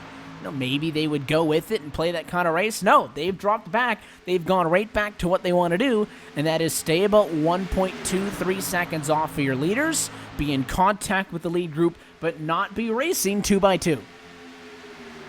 Yeah, and I think we've seen that the most out of Freenars, Washington, Stanford, along with Jones today, where they've all stayed within reaching distance of themselves while making sure that they're within that cushion you set for one. But two, to make sure they're all within each other, to make sure they don't lose each other while not losing that said draft. I can eventually see, though, once the drivers come down the pit, if we get to that point under green flag conditions, see all those drivers which have avoided very much any kind of damage start to move their way from 11th on back into the top 10. They're waiting, I think, until the final 15 laps maybe to make their move. And I think a good way to kind of mark a milestone is if you still have to come down to the pit lane, you can't win the race. Hang out on the bottom of the racetrack. Make sure that if it is going to be under green flag conditions, you're with some friends, you're on the bottom, you can easily get down and in. And I wouldn't even be surprised, assuming these drivers can go maybe closer to lap 80, if some drivers do that, or if you pit right at lap 70, take your 30 to go, come down, and separate yourself, especially if you've been in that group that has not liked being around traffic. Maybe it's kind of an unofficial alliance with some of the other cars around you, but you don't necessarily have to be working together to be working towards the same goal. You find 4 other drivers that could care less about how each other finishes, but they all feel like now is not the time to do it. Stick with those cars. Whereas the group up front, I think, has another change for the race lead. Spriggs led the last time by. This time it's going to be Fowler pushed to the race lead by Weekly on the outside, and that one might not even last the next 10 seconds of the start-finish line. It's probably going to be the 10 of Weekly as he gets a big shove by the 20. All these cars up front agreed, let's race, let's have some fun with it. And you kind of get those split demographics. And to get back to your point, though, in the split demographics of, say, that the pit stops themselves, say if drivers trying to go in lap 70, either that or go at lap 75-ish, when someone decides to come down, the first driver that says, I'm pitting this time, we're going to see a slew of drivers, I think, duck down to that lane and follow that driver and try and match the strategy. If not, we might see a lot of the drivers that stayed out that first time come in the second time, because in a lot of the races that we have seen, the drivers that pit first on the track and were able to have that group of about 4 or 5, they were able to still pick up enough time to get in front of anyone else that pit after them because of how much time it took to get back up to speed from pit exit to turn 4. 3 wide now, a little bit of discombobulation as Jeremy Miller's been going crazy. 4 wide now for the first time. Hold it steady. Wow, what a run. That's at least the second time off for the restart. I don't know what Jeremy Miller's got under the hood, but, he's able to get these miraculous runs with no push. That was all him to the outside, and a miscommunication between the 22 and the 54 made that middle line 2 wide, and how's that for getting the heart rate going? From talking about how these drivers are just kind of taking it easy, swapping lanes, to going 4 wide and now up front. A little bit too friendly with the apron was McClendon. Weekly goes to the outside. Trying to block that bubble again once more. But that led to Fowler saying over the radio, woo. I think that's what everybody said in their head. Woo, that was close from being disaster. And now the drivers, I think at this point, get calm back down once more. You still have to come down to the next 15 max laps. It's now a 6-car pack, make it 8-car pack up at the front because drivers like Thomas J. George have been cycled out of that lead group with all these battles. Now they get an opportunity to kind of catch their breath a little bit. The breakaway is the top 6 cars or so. The 3 inside, 3 outside. I'd toss Miller in that group, and even Jeremy Rittenberg as well, the 26. Then it's all the stragglers trailing to 2 seconds back or so. So it is a very small group of cars that are the ones providing a majority of the action here from Dega, making sure that those lead change and passing numbers stay up on the stat sheet come the end of the night. Inside now of 40 laps to go, it all starts to get a lot more important. There are 19 cars on the lead lap. I don't know if competitive is the right word. I'm tempted to say there are not 19 competitive cars on a lead lap. That's simply stating, some of them have damage I don't think can necessarily keep up. Sean Kalis, Brett McBride, they're 20 seconds back or so. So you don't have to worry about 19 other cars for the race win, but if you get into an incident now, if you make a mistake, you trigger a yellow, even if your car's not torn up, you're behind all those cars. You're 19 back. We've seen drivers get 20 spots in 4 laps, so it's possible, but with every passing lap, with every waning moment, as a lapped car will stay to the inside and give us plenty of space, the moves you make are going to start to come a lot more important, and I think the criticalness certainly ramps up. So now you're starting to second think, is this the right move? Can I afford a mistake on this? And ironically enough, that's why later in races you see less passing. I think, no, you can't really make a mistake. Yes, it's easier to recover now. with this draft package, because there was in some cases, say in the real life race with the Geico 500, seen Justin Haley at one point. Mind you, this is an Aspire Motorsports machine going from 20th to 12th to 8th, back to 20th, back up to the high portions of just outside the top 10, and back again in some parts of that race during the second stage alone. So you can do that. The thing is, the closer you get to the finish, the even more deadly the mistakes will be, where you might not make the friends if you make the mistake at this kind of a point that will trust you around this kind of a time. Or better yet, say a mistake comes with, say, 15 laps to go on the board, or you might not be able to get back up to being the lead car on, say, the outside or the top line to be able to make a move for the race win. And now, it's probably too early to start planning, your final moves, but I think at this point, I talked about learning earlier in this. You've had track time, certainly. It's not like we're on week 1 of the package. But there is some feeling out. I think more so the other drivers. I think, Jeremy Miller's got big runs. I think, the 44 Kurt Rittenberg probably needs to push. I don't think he can be pushed. The 20, and especially the 51, let's not count out Scott McLennan. He started 22nd in this race. He was up there in the first 5 laps. He has been, I think, the most consistent driver up front. He's going to take a move. So you're starting to learn driving style specifically, what everybody's game plan is. And with that, of course, now I think you have an idea of what kind of move you want to make late because you felt everybody else out. Exactly. And that has really, I think, helped McLennan. Just the small amount of damage on the right front fender, yes. But he's just been able to avoid the big wrecks that have been happening around him to avoid significant damage. And because he's been towards the front, some of the drivers that may be running around him, knowing that he's been having some clean racing so far, will be more willing to work with him and even be able to take a risk, really, to try and give him a push, maybe to try and help him win the race. It's kind of about, yes, it's a long race today, of course, with the 100 laps, 266 miles. But you have to find the friends where they find them. If you race well and competitively and prove you can handle a lot of the competitiveness and confidence of other drivers around you, you'll be able to be in a good position for the final 10 laps to try and get the checker flag. And almost a close call there. You can kind of get into a tunnel vision mode of looking at the bumper of the car in front of you.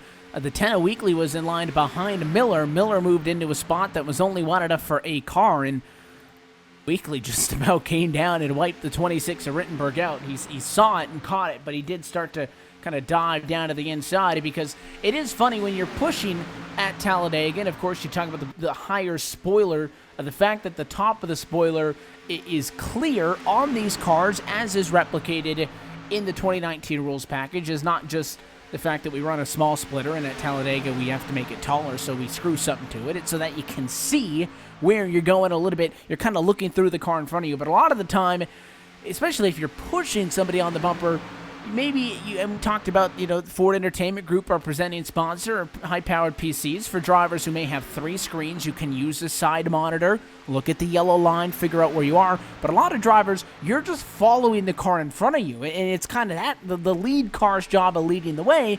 Interesting that we only saw almost saw an accident there, and I figured a good time to point that out, that you are really dependent on the cars in front of you when you're that close together. I'm glad you brought that up, because when I actually had a single monitor setup at these kind of racetracks, I couldn't actually see the yellow line. It would follow the driver down, even all the way to the apron into the corner, and cause situations or incidents in that kind of a race. It makes it more challenging, of course, to drive with that, where you're much more dependent on the spotter. You're having to program, if you decide to at least, program the look left and right buttons to make sure you have the opportunity to look, am I 3 wide? Is there somebody on my quarter panel? Or try and look to the side mirrors. And you're also trying to make certain adjustments to the virtual mirrors to make sure you can actually see the cars and the runs coming up. If you're not prepared for that at a super speedway especially, that is a recipe for a big one. You don't want to have that kind of a recipe if you have the proper preparations.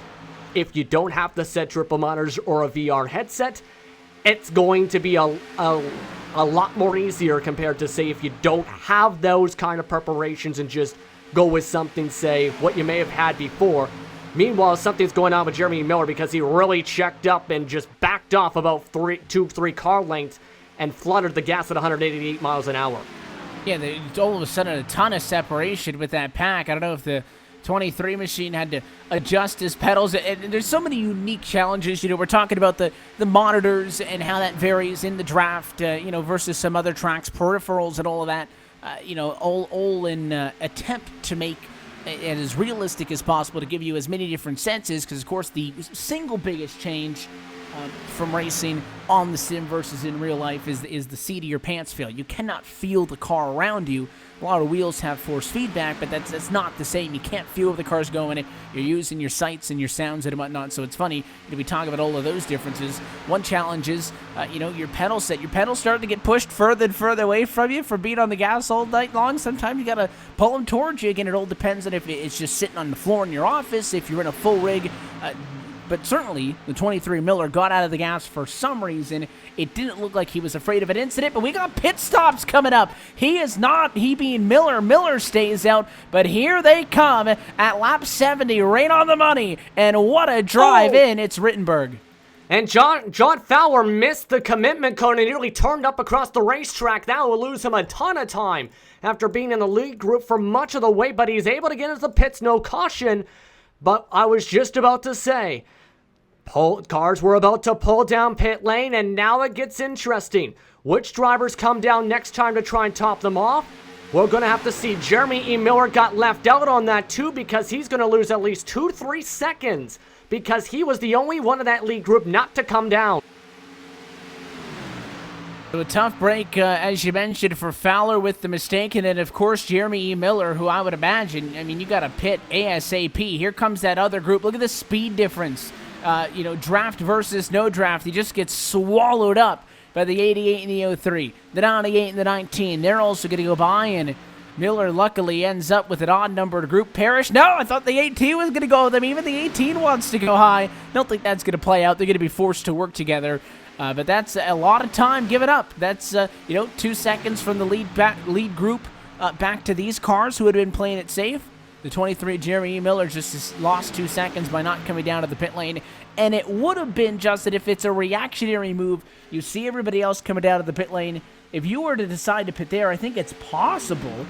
It would certainly be a tough challenge to get it down the pit road. So I don't think it's fair to say Miller should have pitted with them if he didn't get the memo.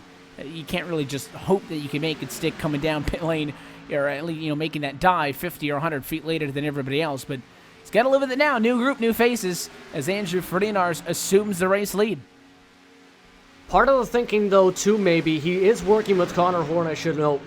He might be thinking with Horn that, okay, maybe they might be thinking he might rather work with guys like Ferdinand, Jones, Stanford, and Washington, who don't have any damage on the race cars to have a chance to win the race. That might be the logic. He's trying to think that he'd rather work with them than try and have to deal with the cars who have already come out of the pits, with a majority of them having damage. McClendon is currently in virtual P1, 41.9 seconds back last time by.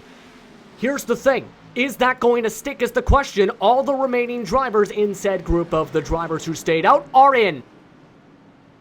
The Remainders are down pit road. Pit stops for Ferdinand, Jones, Washington, Stanford, Miller, and Parrish.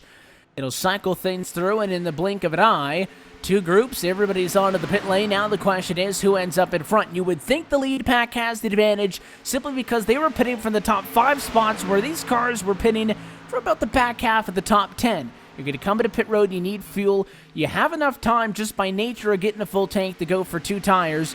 You can go for 4 if you want to. Miller is going to go for 4 tires for the number 23 machine. Andrew Ferdinand is in the 88 now, exiting pit lane. He'll also go with the left sides on that car, and they're going to exit in a group. So now's the time to figure it out. Let's watch them blend up on track.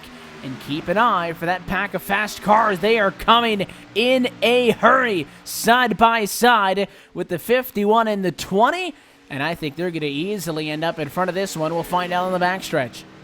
They might down the backstretch. The thing is, though, you're talking a speed difference of 20 miles per hour. They might try and drive around them. Here's the bigger question. Where will the drivers that are trying to drive around them cycle around, because you got Freenars in Washington working with Stanford now as they're trying to break up. They might just get up to speed just enough to be able to maybe be side by side. It's going to be an if, though. Here comes McClendon and Rittenberg. Here they come at the very outside, and it's the speed that's going to give the upper hand. Rittenberg will push him through, but a little bit of a bobble. They couldn't stay connected in the tri-oval. Look at the 10 car now. Does he go low? No. He'll stay behind the 44, and a little bit of a collapse there after they had all the momentum is going to mean Faridar's to the front at 25 to go. And he set the fastest lap of the race, mind you, earlier on, of 48.532. Yes, times don't matter as much in the draft, especially since they go faster speeds in the back of the pack today. The thing is, though, he's got one of the least damaged cars in all of the race. He's been staying in the back for this moment to get up to the front after the final pit stop, where no one else will have to duck down unless they get damaged. I think he and his teammates have pictured this perfectly. The problem is, the other drivers might break that picture open. Yeah, all of a sudden now the 88 machine's going to be alone in the middle of the racetrack as Faridar's went high. I think he tried to stop the run of the 51 machine, and we've seen time and time again tonight, if you don't time it right, that's not going to work. And they went to the outside line. It's not even going to be those cars that he was trying to block, Justin, get the upper hand here. Look, they're way out on the outside. The 51, the 44, the 10. It's that line of cars on the inside. When you're looking up, you move up. Those drivers can dance around you all you want. The biggest thing you need to protect is the bottom. And that's where David Washington has gone to the race lead. These are the cars now that had not been in the battles all night. They stayed back. They stayed out of trouble. I don't think there's enough time in this race to drop back, play it safe for 20, and race for the final 4. I think this is it to the end. 24 laps to go, and it's going to be no holds bar.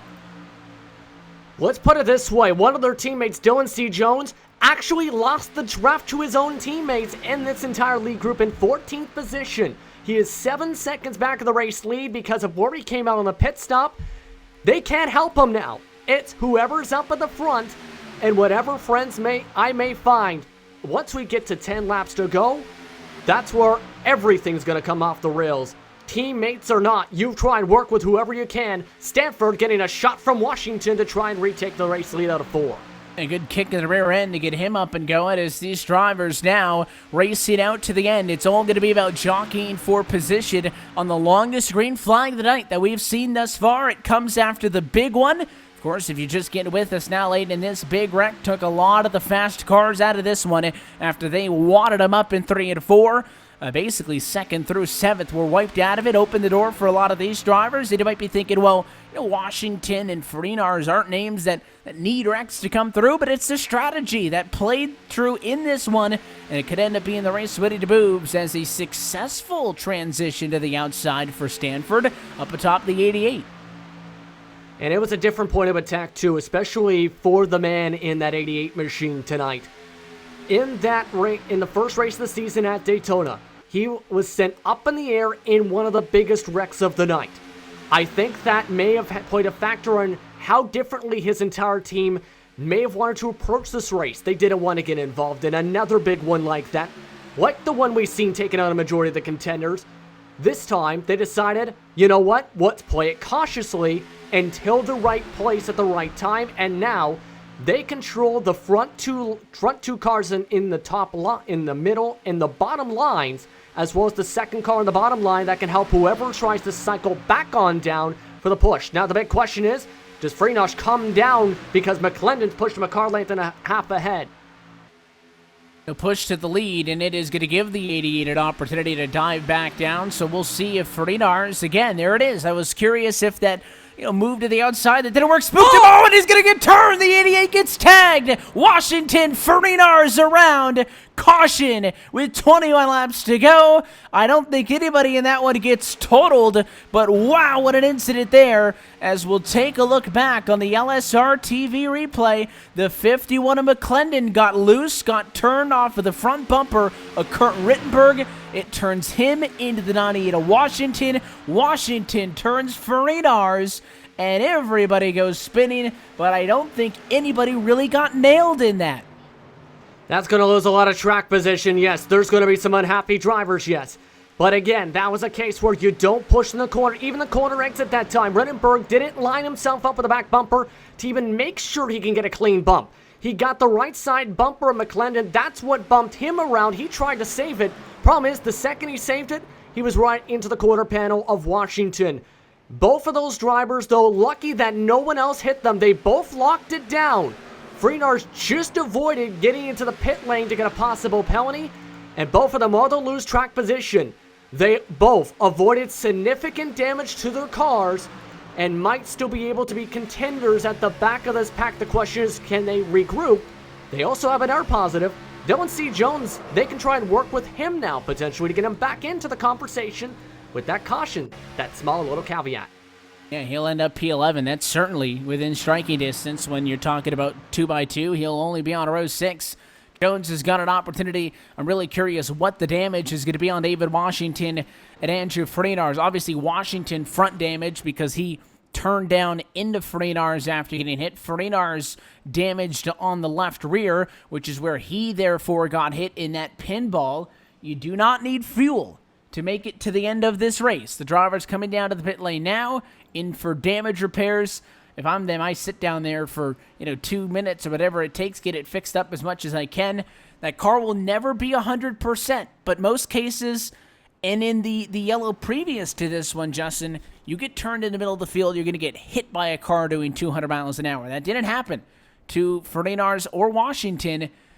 They're going to be coming from behind. You're going to be at the tail end of about a 17 car or so lead group, but it's not over. And if one of those drivers could dare pull this out, what a story it would be. It would absolutely be a crazy story for this race here tonight. That's to say the very least. And don't blame them for getting the damage at all. If it was, say, maybe 6 to go, yeah, I'd maybe try and risk it a little bit. But at the same time, they lost all their positions for 1. 2, 20 laps to go is on the board. So you want to get the damage repaired. The most, I think, honestly, as a driver, I would want to risk is maybe max 10 seconds optional. At a super speedway, you want to get that fixed, obviously, no matter what. They can still come up to the front. With Washington, it might be not as easy for him. For Freenars, depending on the damage repaired in that left rear, he got most of it repaired, in fact, including that whole spoiler. It's going to be much more easier. And as they blend back out on track, a good look. It'll be Stanford, followed by Brotherton, Weekly, Nova Sad. Looks like through a couple of lapped cars, Spriggs will be the lead company cars. Leading up for this one, also the 44 machine does claim responsibility for the yellow. That was Rittenberg. I mentioned the 44 is the one who sent the car around on the outside line. It was off his nose. Certainly no intent, but it was Rittenberg pushing. So Rittenberg claims responsibility for turning McClendon, and he'll get the end of the longest line penalty. He'll be back in the same boat, therefore, with the drivers that were involved in the incident, courtesy of his actions there in turn 4. Again, totally incidental. It's part of pushing late at Dega. I mentioned earlier, Justin, how you lift into the corner, and you're really trying to line it up and get back into the throttle, so the second you get off the corner, you're right back there on the bumper, and in that case, it was about 3 seconds too early. Exactly. He just didn't time it up right or get the proper positioning to give the said bump, and it ends up collecting a few drivers and hurting Rittenberg in the process, because I don't know if he's going to be able to, Kurt Rittenberg, who has had some decent driving today, I don't know if he's going to be able to get back up towards the front, because he's got a lot of his teammates towards the front part of the field still. He might need some luck to be able to try and gain any spots back, and I also don't blame him for trying to get whatever repairs that he didn't get done to that right rear done, because why not? You're at the back of the field, may as well get some extra grip and the extra repairs done, instead of risking it with the track position like you had been in the previous cautions. What we'll do is we pace behind the pace car and sit around and wait for what could be the epic final chapter of this one, as we'll step aside one final time. We'll come back to the race start to 18 cars on the lead lap. At a race that'll be inside of 18 laps to go. You're watching the RealSimRacing Full Throttle Cup Series from Talladega. The finish is next on LSR TV.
We're back live for the virtual Talladega Super Speedway, and the lights are out on top of the iRacing.com pace car for what could be final restart of the night in this Talladega 266. Happy that you're still with us on your home for sim racing for round 9 of this 2019 Full Throttle Real Sim Racing Cup Series. As always, coverage is powered by Sim Racers for Mental Health. Evan Pasoko, Justin Prince upstairs with you, Justin.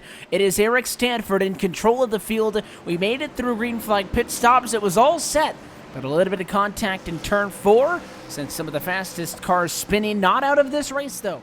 Notables, David Washington, Andrew Ferdinars, 13th and 14th. Kurt Rittenberg, who was in P3 at the moment of contact, takes the EOL penalty. He is 17th, all still very much in this thing with 17 to go. Anything can still happen, especially in this package.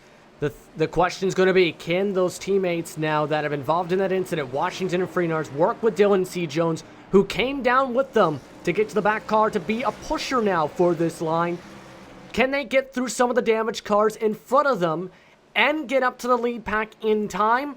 We're going to have to find out once we take the green flag here, because all holds barred, I think is the phrase you can say. Anything can happen, and we might see some elbows out. Pace car dives down and in.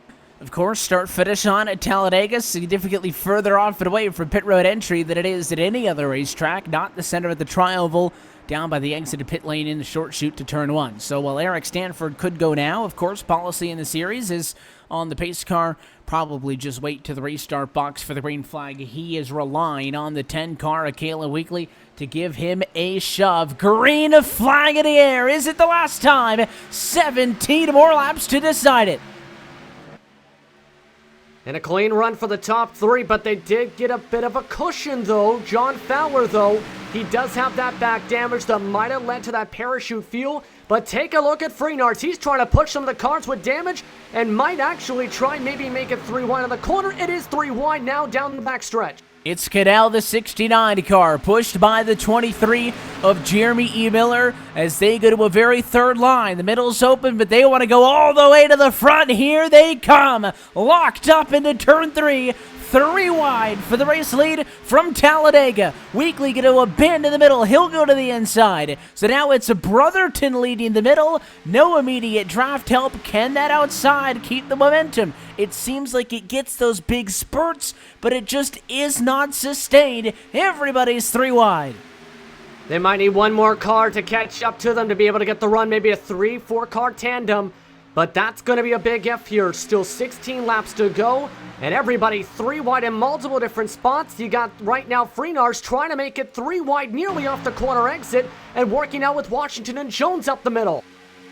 If they try to get the inside line, is the place to think where you want to be. The outside, it has spurts of speed. It hasn't been sustained. Look at the 20 car. Brotherton just can't get the help. The 54 can't get there. You got to drag the brakes or something. You need him on your bumper. The inside is 4 cars ahead, and it's going to be the 51 of McClendon right back out to the outside. McClendon, Justin, the car that got turned to kick off the last wreck, and he's already back inside of the top 5. Yeah, McClendon with some damage. Remember, Ferdinars, though, too. He was involved in the last wreck with Washington. They're back just outside said top 5, and now they're going to try and maybe use the outside line. Yes, indeed. All 3 teammates using that middle to top line, trying to get up to a train and push each other to the front and get by some of the drivers. They got a huge run against the wall. And they are way up at the outside, and the 98 machine spearheads this. Let's see what can happen as David Washington on the attack.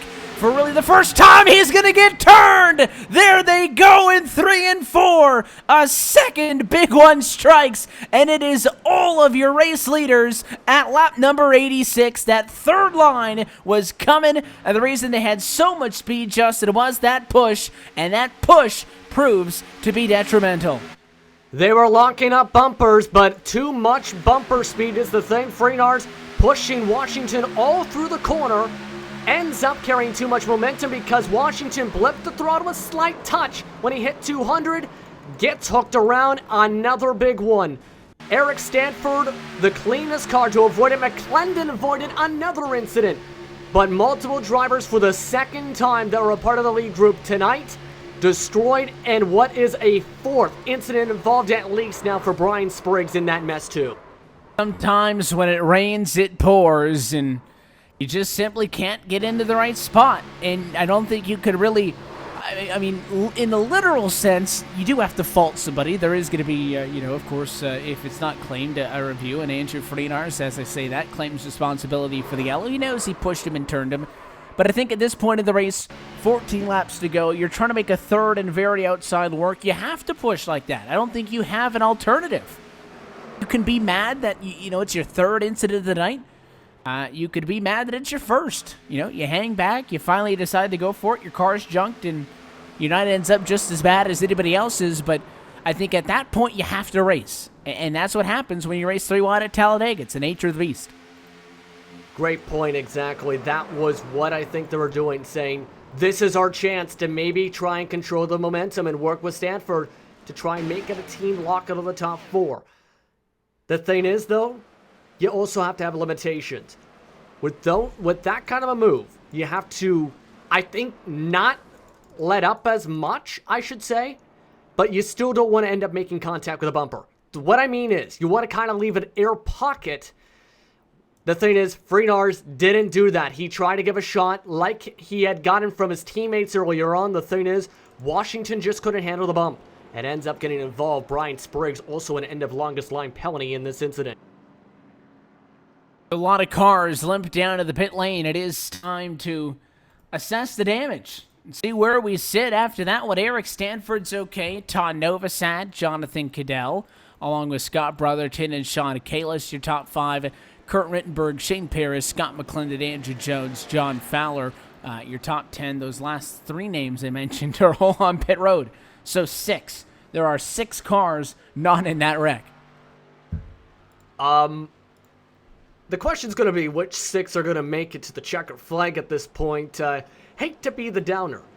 I've seen races that have lasted with just 2 drivers making it to the checkered flag. I'm not saying we're headed towards that way. But it's going to be curious to see who wins this one. Watch, though, that number 65 machine, the Natural Light Toyota of Jonathan Cadell. He got in the right spot at Daytona to take the checkered flag for Steel Horse Racing. He might be able to do the same thing again. He's the last of his teammates standing without significant damage. And of course, he does have some. The back end is beat up, but he's had that all night. So I feel like if that car was going to be able to be fixed anymore, it would have been taken care of by now, especially when you consider he was one of the cars that was hanging back for a majority of the night. So it wouldn't have hurt him if there was optional repairs there. Come into the pit lane, sit around an extra minute or so, whatever it takes, get it fixed up. He wasn't worried about track position. So I think the back-end damage is going to hurt Cadell in the fact that it's going to be difficult to push him. It's already difficult enough to push these cars. You got a torn up back end like that. It's going to be significantly more difficult for the 69 car to get pushed. And he's going to be third, so he will be pushing the 19 to Stanford. Of course, at some point you're going to need some help. So we'll see if that does play a factor. But you can't change it now. I mean, the cars that feel like they need to get the cars fixed are onto the pit lane. Listen, a lot of these cars are going to come home looking like the Batmobile, no front end, looking like a modified, and you can still get a top 10 out of it. So it'll pay dividends to those drivers. Incident, in this most recent caution, maybe getting torn up in an earlier caution flag, to stick with it, tough it out, and race for this thing, and they'll be rewarded with maybe not a great points night, but certainly better than those in the high 20s and 30s. Well, Kevin Harvick, when he got wrecked at Talladega back in the early 2000s in the Busch Series, he ended up coming back on the racetrack, running a few laps, gaining about 8 spots. That ended up being the difference to win the championship because of the points he gained by getting back on the racetrack and sticking through it the exact same way you mentioned there. That could be the same case for anyone that's still running in the field right now, where they can gain some big points on some of the top contenders that were involved in some of the big wrecks so far, and are no longer able to run. You've got guys like Fredericks, Bazemore, Caldwell, Moreno, Bohr, Shackelford, Benefield. You might be able to gain some points on Macklin, of course, who is out of this race, and guys that can jump up again. Jonathan Cadell can get one of his big points totals since that race at Daytona. Andrew T. Jones, he's had a nightmare of a season, involved already in one of the big ones tonight. He still might be able to finish in the top 10 for one of the first times all season. In fact, just the 3rd time all season if he can keep going. So the chances are there. It's just a matter of surviving. Plus, there is one driver I think we haven't even mentioned that much today that's in second, Ted Novosad, who has gone to the back a couple times voluntarily and dropped back on the high side or underneath the yellow line and let everyone go. He's kept the car completely clean in his first race in the Necentric Solutions Toyota. He might be able to pull off an upset here. Let's talk again about the points coming into tonight. 8 races down. Tonight, round 9 on the season. Of course, the objective being the top 16 when the playoffs start after 22 weeks of competition, or 23, sorry. So still a long way to go. However, as it sits now, your 16 drivers in. Of course, Freddie Darnish, your points leader. Jacoby, Kamer, Chambliss, Stanford, Horn, George, Shackelford, Macklin, and McBride, along with Caldwell, Cadell, Borer, Fredericks, Lambert, and Miller. Well, a lot of those names I just mentioned aren't in this race anymore, but there some are. Jeremy E. Miller, heavy damage. On the number 23, can't even give you the identity of that car because the front end's gone. I think it's a Chevy that's pulling out of pit road. He's 15th. Came into tonight 16th in the points, 15th on track. Critical points for somebody who's going to be on the cut line over, somebody who he's racing around that doesn't get a good result. Borer and Moreno and all those names behind him in points tonight. Again, you don't plan on it. You certainly feel like you got the free will to go out there and get the results at the intermediates and the small and all those tracks. But tonight could be huge. And we're not really going to remember tonight, when we get to round 23, because it's going to be so far in the past, Justin. It's more so going to be getting the job done then. But it's part of everybody's story. And we're far from done. This restart's going to come with 10 laps to go. Now the question's going to be which drivers are going to work with who to try and get the victory, because you may not remember who wins that, say, by that 23rd race of the season. But these drivers, for a lot of them, they might remember it and celebrate it tonight for sure. You got guys like Stanford and Novosad who might be still contenders. Cadell, who's trying to win a second super speedway race. Sean Kalis, that's trying to survive in the 4th spot. Shane Parrish, he is still surviving with a new front bumper. Jeremy Renenberg, he has had some rough times with his engine tonight. He's right now in the 7th spot. Jones and McClendon also with a shot. And also don't count out guys involved in that last wreck. Dylan Jones still chugging along. John Fowler as well as Thomas J. George. Anybody can take the checker flag. The question is, who's going to win it on this 2.66 mile circuit? And is this going to be the final run to the end? Of course, as always, we point out the point at our return. 4 laps to go or less here from Talladega. So we have a 6-lap buffer in which an incident could occur, and this race would not end because of it. We would therefore have a restart still before it is over with. So you got to go. But you do have to make it 26 miles still before that checkered flag flies. That may feel like an eternity if you're up front. It could feel like it goes by in a flash if you're driving the, a little bit further back and trying to chase down the race leaders in this one. The pace car gets out of the way. Smart move as Eric Stanford in the number 19 is going to put the right foot down and try to run away with this one. But we all know it's never that easy when you're fighting for the win from Talladega. Green flag again. 10 more laps to go. Much better jump on the inside though, but a huge cushion because of the damage seen from Parrish's engine. That will allow Novosad to get to the inside line, but everybody else, it's going to take a little bit of shuffling to get by some of the damaged cars that were starting in row 3 on that restart. And here to the outside, Cadell's going to go, but he's all on his own, so he'll have to rely on a pinch to stay even with the number 19. Don't know if that was the smartest move by Cadell, especially that early on, because he is going to get passed now by a freight train down low. Now here comes everybody else. The 26 to the very outside. A middle line also coming, but it is only Sean Kalist. And the inside, the place to be on that restart. 5 cars pull away down low. Make it now 7 cars with Owen Cadell in the middle lane. But it looks like he got a little help from Dylan C. Jones that checked up for him. Cadell, though, didn't choose to go to the bottom side. But as all of this is sorting out, you still got 2 drivers that are the least damaged up at the front right now in Stanford and Novosad that still have a chance here in this one. Now the question is, when do one of those drivers go to block and or jump out with still a lot of time on the ticker? Tons of time still to go, but I am surprised at just how much separation we saw on that restart. You would think that this would be the one where drivers would be on each other's backs and breathing down each other's necks, and instead, a little bit of separation now. Of course, the draft is now at full effect. 190 plus miles an hour into the tri-oval. 8 more laps to go this time through. So the slow start only delays the charge to the front. It's coming.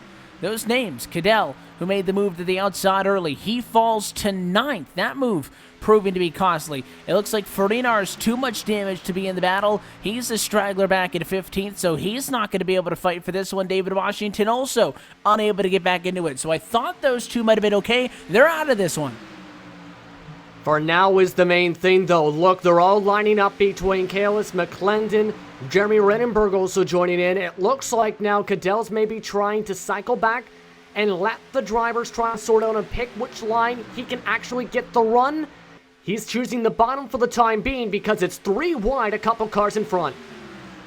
3 wide is the name of the game right now, but they're only slowing each other down. You got to work together. At some point, you need more than just 2 cars here or 2 cars there. That 4-car advantage the inside line had is now almost a 4-car breakaway now. And give credit where it's due. Todd Novosad in P2 pushing Stanford. Those 2 drivers doing a good job of not tempting, not even giving Parrish or Jones a reason to dive to the outside. They're going to push to the bottom of the racetrack, and they're safe for another lap as it is Cadell and Jones exchanging battles now for P5 on through. That's where the 2x2 is, but they're falling ever further behind.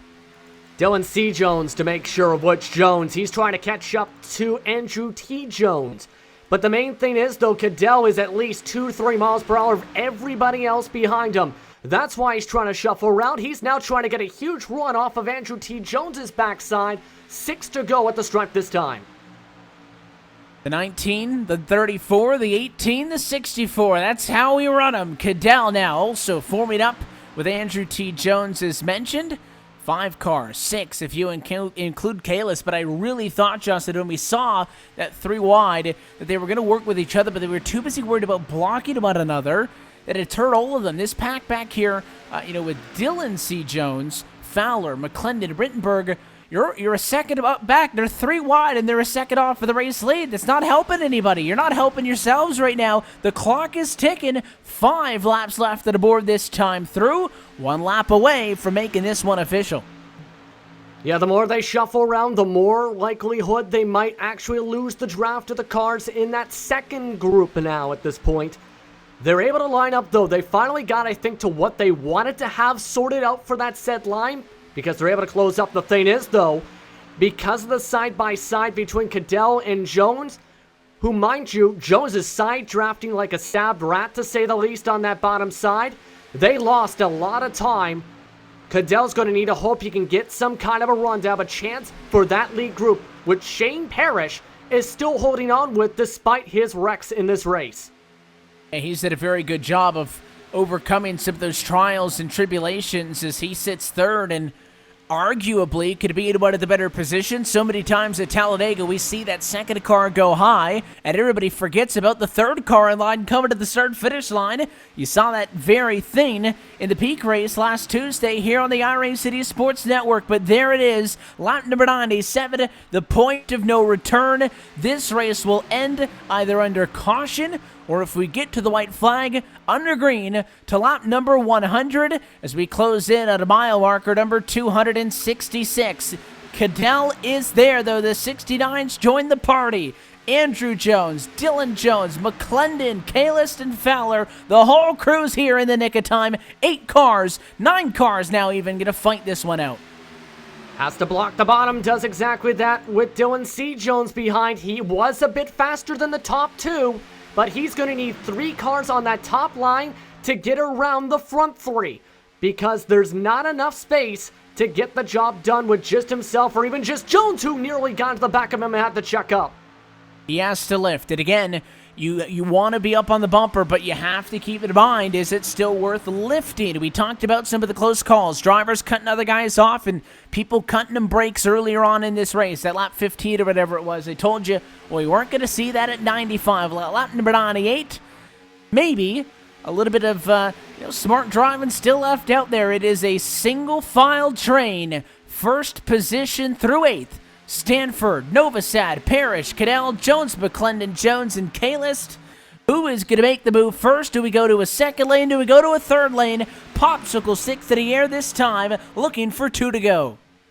And Cadell's starting to actually lose the drivers behind. That might not help him, though, with the amount of drivers in that set group. He's going to need to play this smart to have it run. Novosad, meanwhile, is trying to use all his engine power as he can to try and push Stanford to keep the speed of the front 2 cars as high as it can go before we reach the white flag. Cadell tries to poke. Again, though, no one to work with once again. And I talked about maybe the struggle from the back-end damage on the 69 hurting the driver's ability to push, and maybe that's playing into effect of why Jonathan Cadell can't get Jones at a bumper. But you got to think the move's coming. Do you make the move at the last lap in turn 4? That's kind of the old school thought. These last recent years, we've been seeing the 2-3 wide start a whole lot earlier, but this one is going to come down to the wire. To the outside goes the 51. Here they come. White flag in the air. It's the final lap from Talladega. And Novosad might have to jump to the outside if he wants to maybe try and pass Stanford. I wouldn't be surprised if those 2 on the high side get the run and we see Cadell or Novosad try and cut them off. They all duck back to the bottom, though. They dive back down. It's only Kalis on the outside now. Top 5 and 6 now. Single file. It is the last time into turn number 3. It's been Eric Stanford all restarted. Didn't think it was possible to lead 10 in a row to the end, but here he is. To the outside goes Novosad. The 18 of Parrish stays low. It's Cadell to the outside. 2 down low, 3 up high. The drag race going to come into the tri-oval, and breaking through is Todd Novosad. Pulls through at the end. Cadell, late move, can't do it, and it is a win from Talladega for Todd Novosad. How about that for race number 1 of the season? Hard Drive Motorsports' Todd Novosad able to time up the right place at the right time, the move out of turn 4 to block the run coming from Cadell and McClendon. As to be expected, Cadell gives him the shove and pushes him to the checker flag to take his first victory of 2019 and his first start. What a way to do it. And the key there is the help from Jonathan Cadell.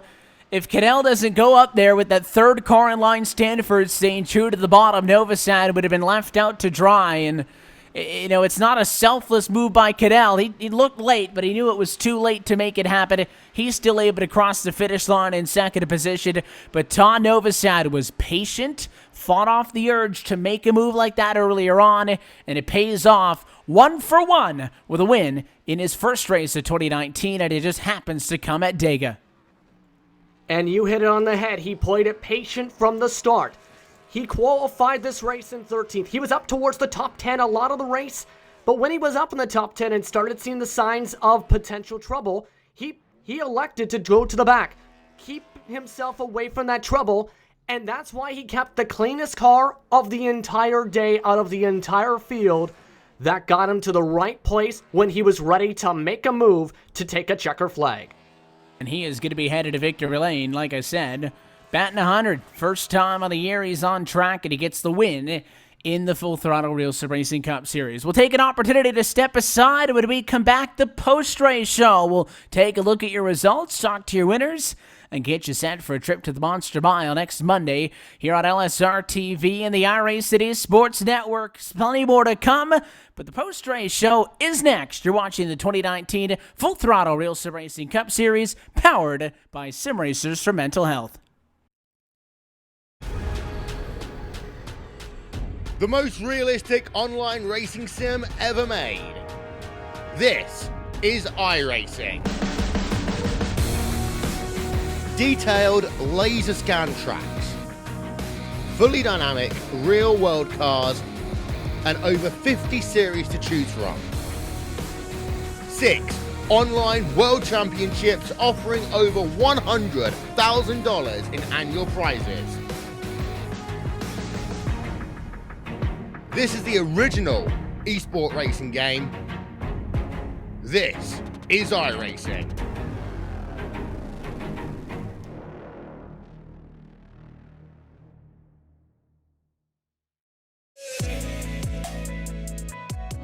My name is Steven Corpenos. I'm a senior web developer here at iRacing, and I work on the beta UI.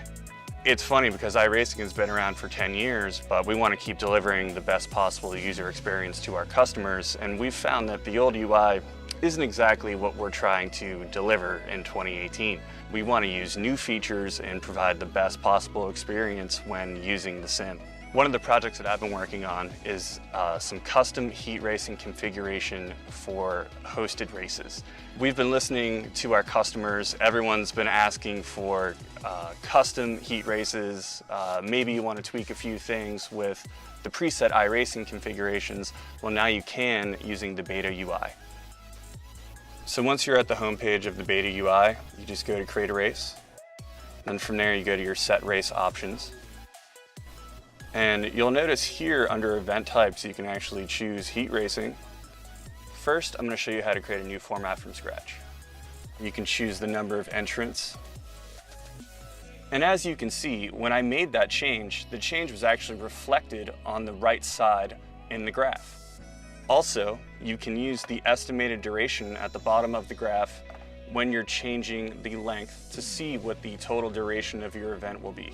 In addition, you can customize every aspect of the session information, practice, qualifying, heat races, consolations, and of course, the final feature race. Because the beta UI allows us to develop features that are robust and complex, this feature will be exclusively available on the beta UI. Once you've made all of the changes, you can hit save. Say you forgot what you selected. You can always preview it using the preview format button. We are very excited to release the brand new heat racing configuration feature that will be available in Season 3 of iRacing.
This broadcast is the copyrighted work of LSR TV, and it may not be rebroadcast, retranslated, or used in any form without the express written consent of RealSimRacing LLC and iRacing.com Motorsport Simulations. LSR TV would like to thank you for your support, and we hope you enjoyed tonight's broadcast.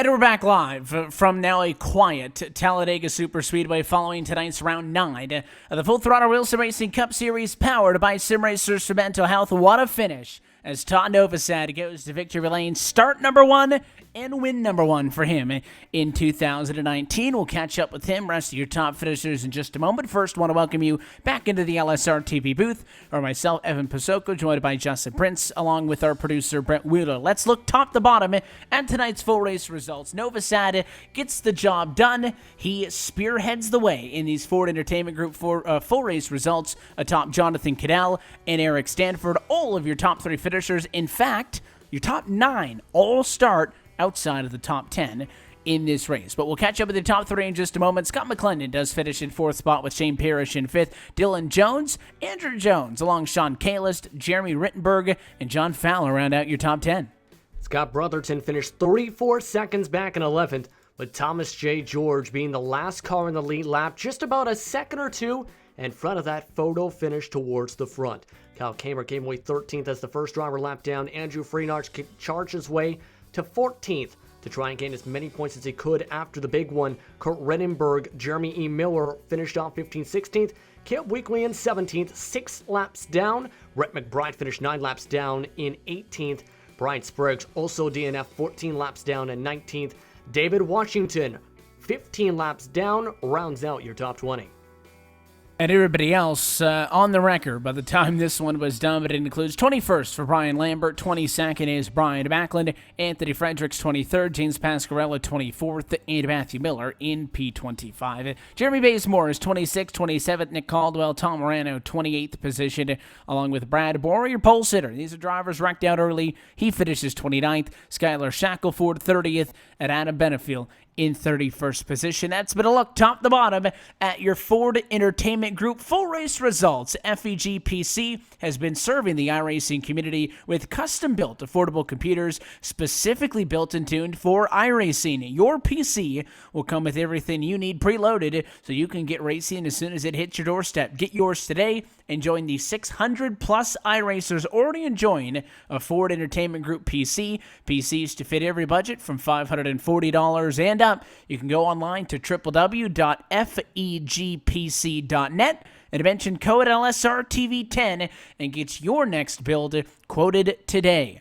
Let's go down to RealSimRacing at Victory Lane. Todd Novosad gets the win tonight, as mentioned, and what a way to get it done. Sat patiently, waited and waited, finally made the move that last lap in turn 4, and it pays off. We're with the drive of the 34 now, Todd. Congratulations. What a way to start off 2019 for you, as you're already in Victory Lane. Congrats. Thanks. I kind of feel like Kyle Busch when he came back from his injury a couple years ago. We'll see if this is any indication. You go on a tear here. You never know if you can get a couple of good races. Top 16 in points, not impossible, but it's certainly going to be an uphill battle for you. Just tell us about, what was the mindset? A, it's Talladega, so everything's kind of weird. B, of course, it's the 9th race of the season, but the first one for you. And you get an okay starting spot. You end up 13th. That's kind of mid-pack. A lot of drivers, though, were really going at it tonight all night, and it didn't seem to be your memo.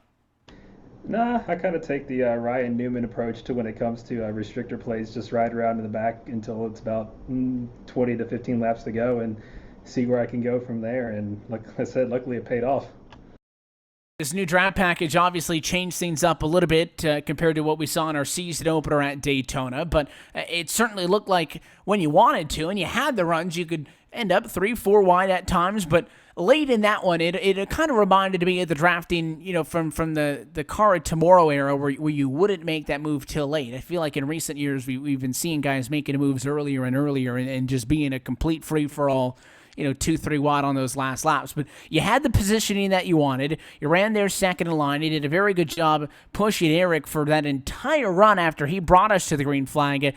Obviously, it works out, but just tell me about the thought process there in those final 10 laps with that run never coming on the outside to stick with the 19 as long as you did. Well, when I was riding in the back, I was playing around with just to see what kind of runs I could get and how far I could go, and then how far I can get and forward. So when coming to the white flag, I figured, okay, I'm going to make my move, come into the front stretch, and if hopefully I can get some little bit of help. I got to thank Jonathan Cadell there for giving me the little bump at the end to get me past for the win there. It definitely wasn't going to happen without Cadell bumping me there. So where do you go for now? You got a race win at Talladega. Certainly it feels good, and now you kind of figure out where you match up with everybody else, I think, a little bit more evenly as we head to the Monster Mile. But what are your expectations to get out of this 2019 season? And is there, maybe a little bit more pressure that you put on yourself now that you've already got a win to go out there and get some more? I'm going to be going just for consistency, trying to get top 10s, top 5s, and hopefully luck into wins every now and then. But my goal is just to finish races and get top 10s, and hopefully maybe I can point my way up into the points enough where I can get in there maybe. But we'll see. I just want to thank Iconic Motorsports and my teammate Caleb Weekly. I hate he got wrecked there because he was actually doing pretty good. It's a tough break, and it is the way these races go oftentimes, but a little bit of luck, a lot of planning in your case, and you're at Victory Lane tonight as the winner of the Talladega 266. Todd, I know it was a long night, but I guess first off, welcome to the series, but again, congratulations on the win, and we'll let you enjoy it. We'll catch you next Monday night. All right, thank you. Thank you for having me. The driver of the number 34 machine, your race winner tonight from Talladega. This one goes to Todd Novosad. And he mentioned in his interview there he had to give thanks to Jonathan Cadell for the push. The 69 car back tonight. One finish earlier the year, winner at Daytona, now a P2 at Talladega. He's a fan of the plate tracks, and he's down trackside with Justin. Thank you very much, Evan. Jonathan Caddell coming away second today, behind by 6/100ths of a second to Nova Sad. Jonathan, a heck of a race today. How do you feel about how this race played out, especially with the multiple big ones and being at the right place at the right time towards the checker flag? Well, first of all, did I just hear him say I was a fan of the plate tracks? Because that is false. I hate this stuff. But no, I use my strategy of hang out in the back, get a good view of all the carnage, and looked like Thanos snapped his fingers like 5 or 6 times there, and next thing you know, I'm in third on the last restart. And man, it was just avoiding carnage out there is all it is with this new draft package, man. You can just suck up so easily. You don't have to worry about track position until it's time to go. Speaking of time to go, when you came towards the final couple laps, you first dropped back towards the back of the train and then started building up some runs, getting by some of the slower cars, then got yourself towards that outside line heading towards the final corner. What was kind of the decision making that was going through your mind as you headed towards the white flag, and then of course coming down to turn 4, seeing the eventual winner in Novosad come up to the high side? Well, there's a lot of 4-letter words coming out of my mouth because everybody wanted to run the bottom line. We had 4 fast cars that weren't damaged, and they just wanted to go nose to tail. And I'm sitting here like, hey, we need to race for this win. A caution's going to end it. And they're just like, do. So I was just waiting for somebody to make a move. And what's his nuts that just won the race? He made a move. I was like, all right, you're getting the push. You win the prize. Okay, that is an interesting way to put it. Although he was definitely thankful for you giving that said push for his first career win and his first career start. Talk about, though, real quick, some of the quick challenges that you hit on it a little bit with some of the challenges. How does this compare to what you ran at Daytona at the start of the year? Oh, it's completely different. At Daytona, I got the lead at the last pit stop. No one could pass me. It's almost impossible to pass with that old package. This one, you don't win the race until you cross the finish line. Like, anything can happen. You just get such good runs, no matter where you are on the track. I was like half throttle half the race and never lost a draft. So it's a game changer. Next race is at Dover. What are your thoughts on Dover? I don't know how this new cup package is going to work with it. I feel like there's going to be a lot of on throttle time. I've won a few races there in the past here at RSR, but I don't know. This whole new cup package, I don't know what to think about it. So get in there, get testing, and just see what happens. Is there anyone you want to thank before we let you go here tonight? Yeah, I'd like to thank Natty Light. They always help me through the hard times and the stress of Talladega. My teammates for trying to work with me. They all ended up getting caught up in all that carnage there. All my viewers here in Twitch, man, go visit me at twitch.tv/SteelHorseLive if y'all want a not so PC version of the race. And y'all for putting on a good broadcast, man. LSR TV's always been pretty awesome to me. Thank you very much for the time, and thank you very much for the fans over at the Steel Horse Live Twitch page at the moment. Congratulations on second place. You are now 8th in the point standings after this one. Heck yeah. That's Jonathan Caddell coming away second today. The man who finished off in third was trying to work with his teammates much of the day today, trying to hang out towards the back, then got towards the front while his teammates were involved in 2 separate big ones. Eric Stanford joins us, who came away third and was that first car on the inside line. What was kind of the strategy between you and your teammates to try and survive, to try and get to the checker flag, Eric? Yeah, it was pretty much just riding around the back until the end, and then come to the front. But too many cautions, and with Andrew and Dave and them guys getting caught up in a couple of them, it kind of ruined it there at the end for us. Now, one thing that wasn't ruined was you being towards the front, despite unfortunate for your teammates, yes. But you still came away with the third. But you were up at the front of the field in first place, heading to the white flag rather. What was kind of your mindset and kind of going through your mind as you were looking at what was unfolding in your back mirror? Yeah, I kind of figured I was going to pull up in front, and then I seen Caddell and I forget who was behind him. They came up behind him on the outside. I probably should have came up and tried to block Todd, but I mean, he was racing me pretty clean there towards the end, so I just let it play it out, and I figured he was going to get around me, and Shane had some damage behind me, and I wasn't getting the push from him that he was getting from the other 2 guys, but it is what it is. It was good racing. I'm happy with the finish.